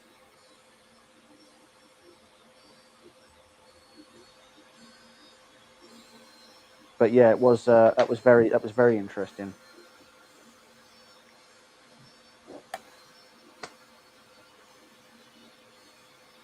Right.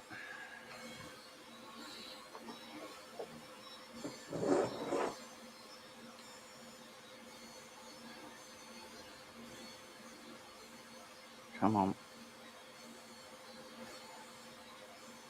What I really need is almost to slide. I've got a plan,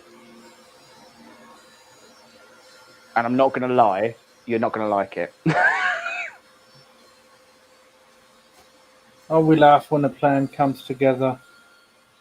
The A team. Yeah. Or the Honey Badger team. So the question is can I slide this into here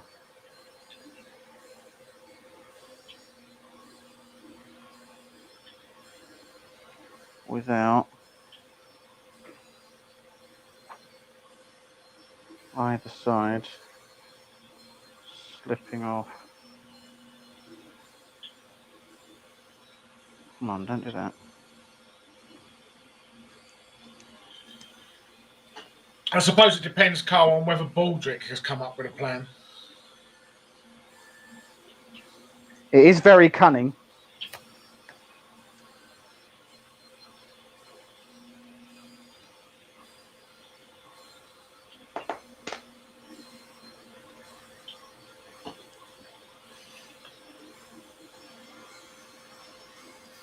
Never fear, my lords, for I have a cunning plan. That's scary.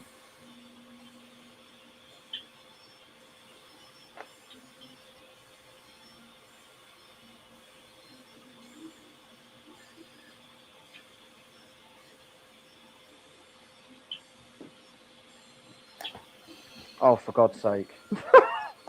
My magnet keeps sticking to everything on my desk.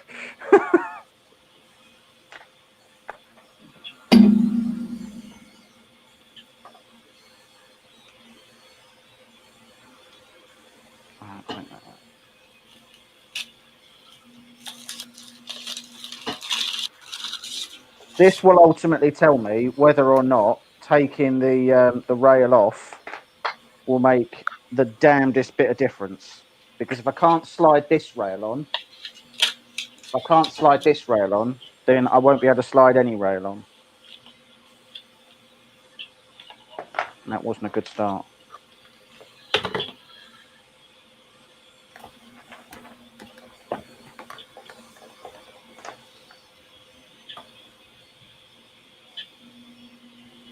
See you later, George. See that, man.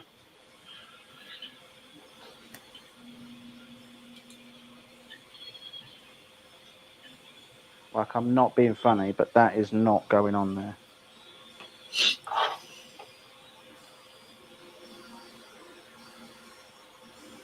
Like, that's just literally...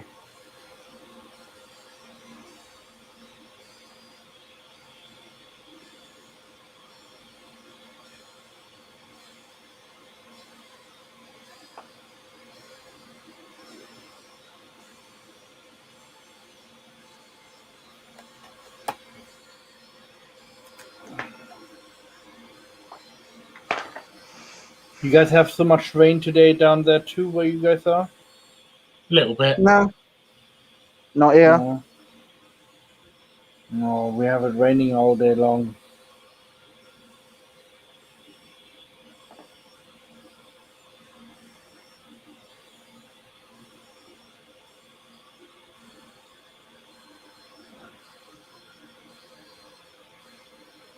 It just won't, like, it just will not go on without pushing all of these balls out of the way. But it doesn't seem to want to anyway.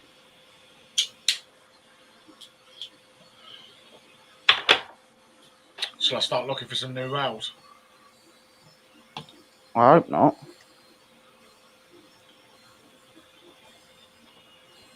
Come on.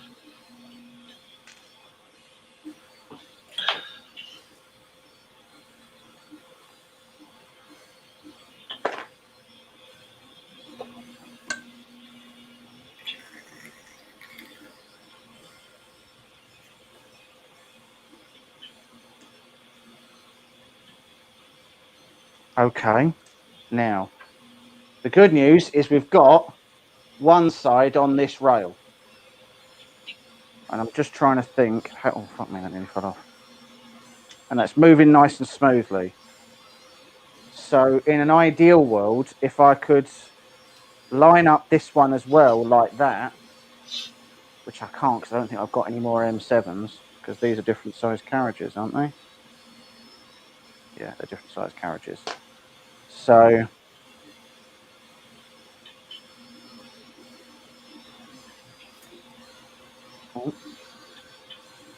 I'm just trying to think how, because if I line this up with the top of the other one, this should slide on nicely, right?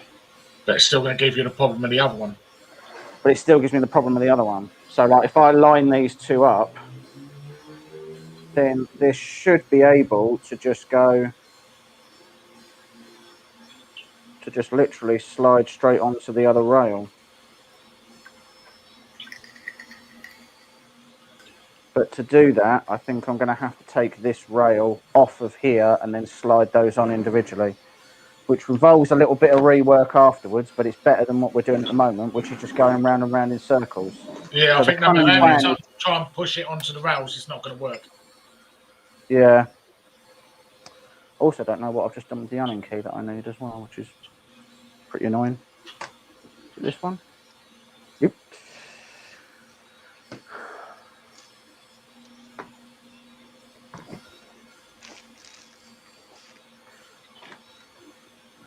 Where the hell did that go then? Like, I was just using it. Should I drop it? That can go in. What do you guys have planned for food today? Ah, under here. Food, I don't get to eat unless this is done. That's Mike's rules. I'm not allowed to eat. I have to earn my meal. So if I don't get this, working, then I don't get to eat. Unfortunately, that's how. Until it's done. Until it's done, and not just until I've fixed this issue. Until this is literally printing.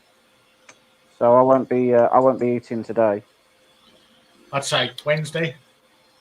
If I'm lucky. Well, at least you're going to lose a few pounds. Hurtful for no reason. Thank you, Matt. No, I mean, I need to lose a few pounds. To deserve that. I mean, it's not like this is your thing I've broken. Look at my belly. I mean, my belly is like bloody hell. You know? I need to go on a diet too. What do you mean two? What?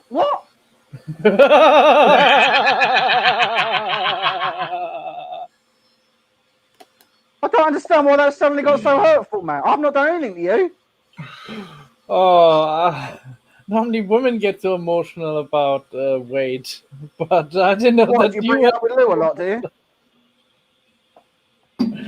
Oh, I didn't mean it.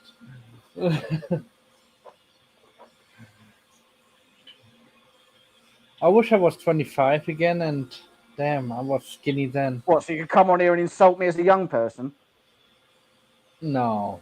I wish I was had my body when I was 25, but the mind of now, you know. So I still have the same mind what I have now, same knowledge and experience, but in my 25-year-old body. That would be cool. Right. And the body never ages. Who made a movie about that? Oh, what was this movie called? In Time, I think, was Justin Timberlake, I think. Yeah, I know what you mean, yeah. Where the whole population stayed at the age of 25 and they had like a little clock running on their arm and... Yeah, and then instead of earning money, they earn time.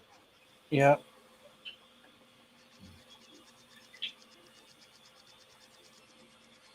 No, that isn't working. There's flat spots on that. I've, like, you can't... You can see that's not smooth. No. Like, it's stopping, like, it. stopping there.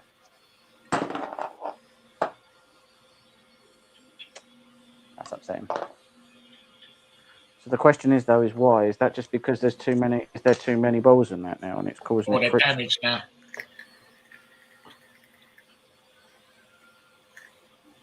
Well, the rail is not straight. Well, no, the rail was straight because it was on there.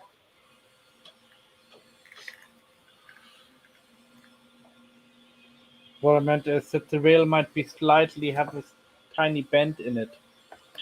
No, I think it's more likely the balls are damaged inside. Yeah, that's most likely.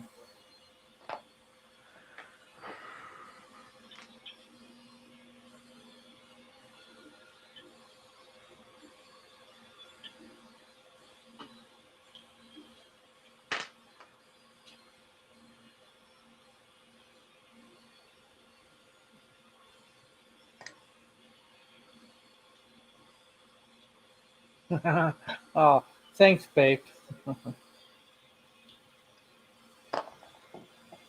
Yeah, I wasn't going to address that, Matt, but that's that was your wife to be throwing you under the bus there, wasn't she? She laughed doing that.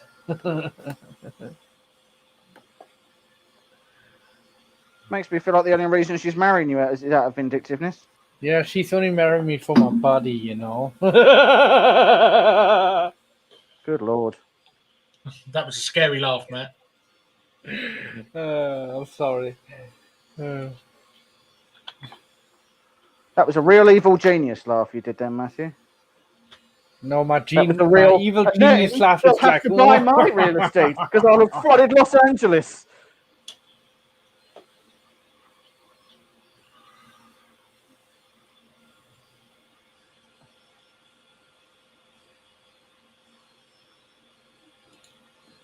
Oh, come on. Yeah, I know. I'm not talking with you. I'm talking about my delivery. I want my delivery now. I want to build something. Nah, they're just not going back on. They're just not going back on.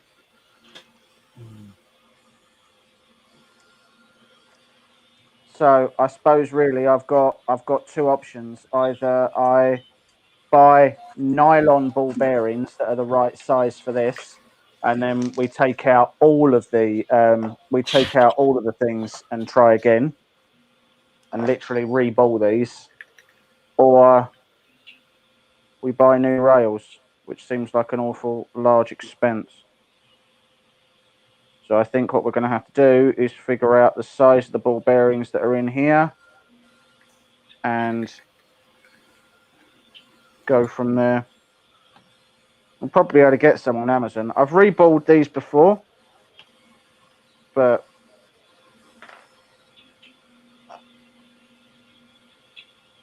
because they're just getting to a certain point and then they just will not. I think the balls are knackered in it now. Yeah. Right. Well, that's savagely annoying. Right. Okay. So we said these are MGN 7s, aren't they? Yeah. Well, I'm just looking on Amazon now.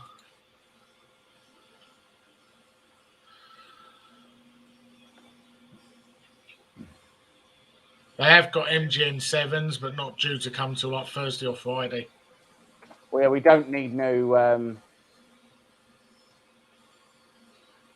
We don't need new rails. There's nothing wrong with the rails. It's literally. Is there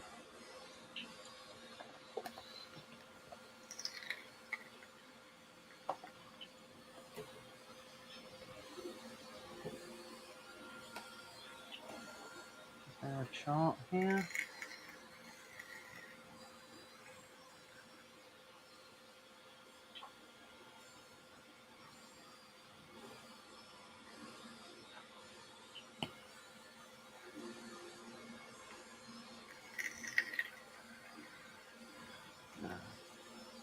I'm just looking to see if I can find what size the ball bearings are in an MGN 7.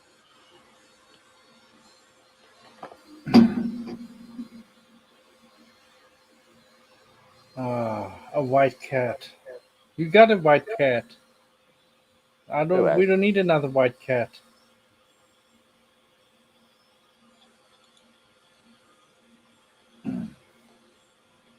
And you're allergic to it, babe, so... Yeah, I'm not lying. That doesn't sound like a great idea. Yep. I think she's taking the evil laugh as from, what's this movie called? From Austin Powers. Austin Powers.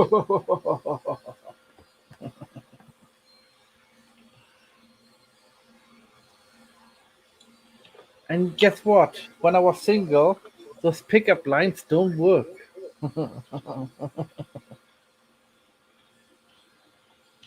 MGN 7H.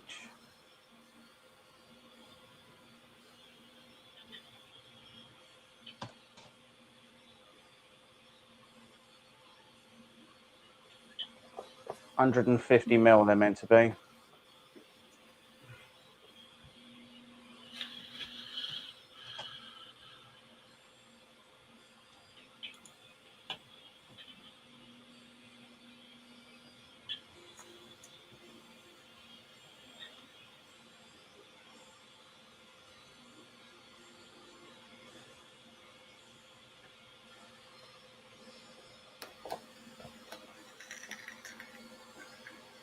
Just looking to see, right, so a one-piece pack, when does that arrive though? Yeah, not till the 17th of September.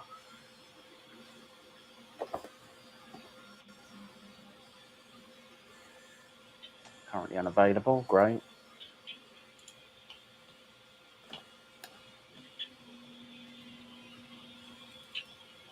That's American.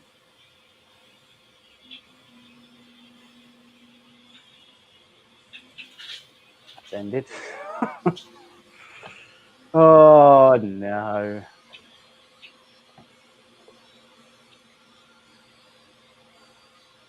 What about these? Yeah. Not currently available.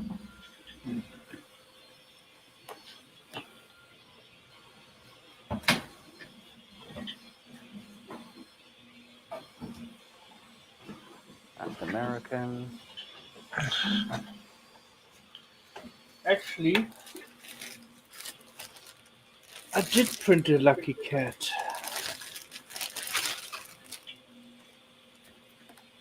I found some new sliding blocks that can come tomorrow, but it doesn't say what size they are. They'll probably be MGN 12s, if I'm willfully honest.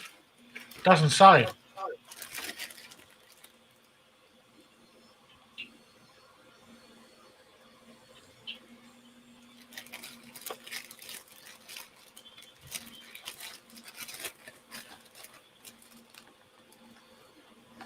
See, the problem is as well, the rails that we've got now are theoretically high-wind rails. And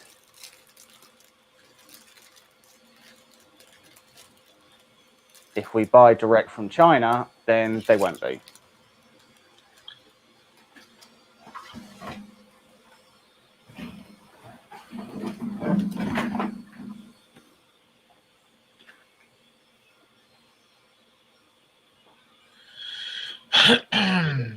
There's a bunch here that are like £38 for a set, but all of them say they're not going to get here until like early September.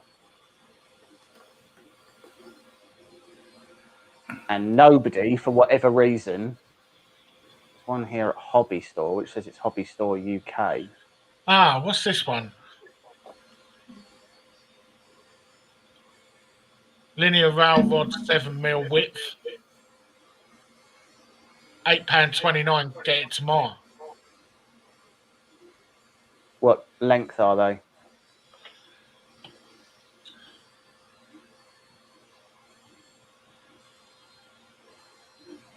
What, the carriage? No, what length are the rails? Only 40mm.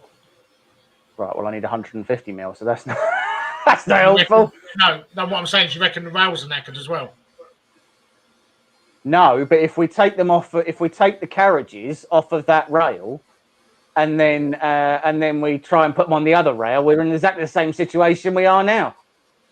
Except all the all the ball bearings should be there, I guess. And you've got more chance of sliding that on than you have. Yeah, I mean a full rail kit is like 50 quid, so it's not cheap to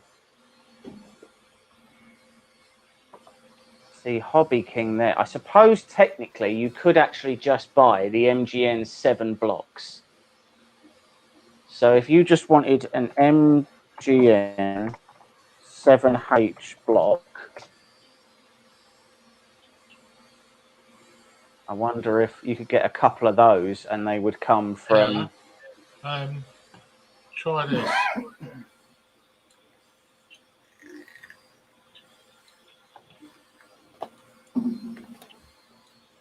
Try that. I've just sent you that one too.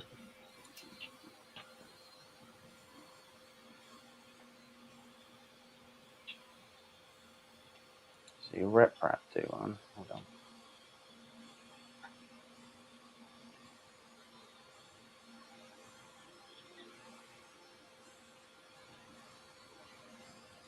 Ah. Yeah, I think that would work. No. They're completely wrong. They're LWL 7Bs. We need MGN 7s. They're completely different. We need an MGN 7H, and that's a completely different rail and block. So that won't work.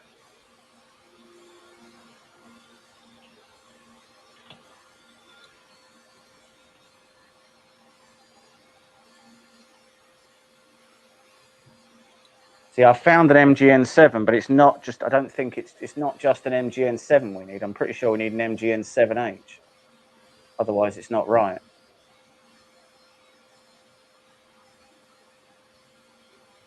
All of them are coming from China. Yeah.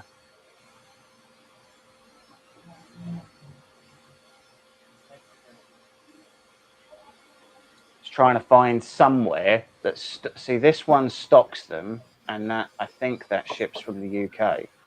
But it doesn't say it's from hobbystore.co.uk, but I've no way of knowing... I don't think... It doesn't actually say... Literally everything on Amazon is coming from China. Yeah.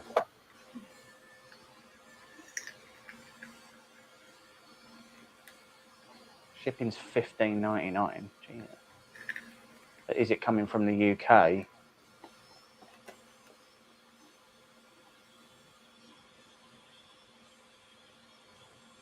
I'm just looking to see if this says when...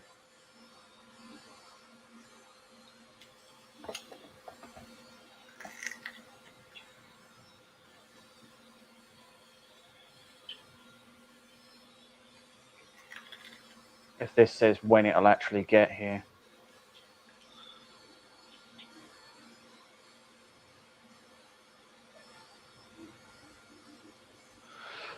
$4 to 6 days. But it costs about 30 quid because it's £15 in shipping, so they're coming from China still as well.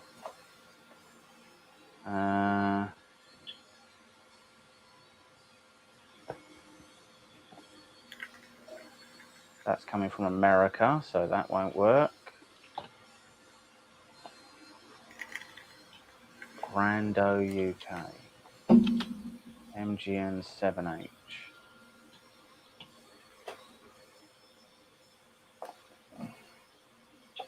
Free shipping. Shipping and delivery times.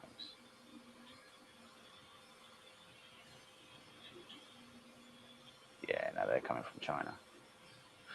All right, guys and dolls. I think unfortunately we're going to have to end the stream there so that we can try and figure out what we need to do to get these rails back on. Because without that, we literally can't move forwards. Can't do any more of this build until this is sorted. Because the more that I start to build, the harder it will be to refit these. I mean, it's impossible to refit them right now, but like. They just are not. They're just not going on. As you push them on, they're just bunching up, and then that's it. They won't until you see. It seems like until you knock half the balls out, they won't actually go back on. And all it's going to do is cause damage to the balls and damage to the rail, and then it's not going to print properly. So I don't really see. Look, that one's on there now. What?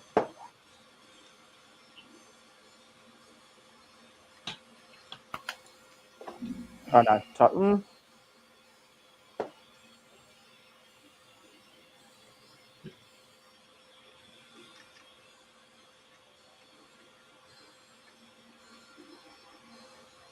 Yeah, I can feel it hitting one of the balls. Right there. Because that's on there now.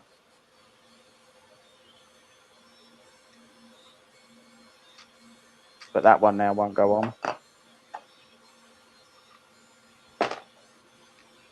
And I mean, like literally, the table's now just littered with the balls. So they're both on there, but I can feel the grinding. Yeah. Both the rails are on, but I can feel the grind on them. It's a Z-axis, isn't it? It is the Z-axis. Like so, this one. If I hold both of those, I can feel the grind going across them. They're not gonna work properly. Not like that. I need to. We'll need to replace the rail. We'll need to replace the what's names. Either all the ball bearings need to be replaced, or the carriages themselves. But like you can hear that. Yeah. Yeah. That's annoying because they're on now, but I don't think that'll work as it is.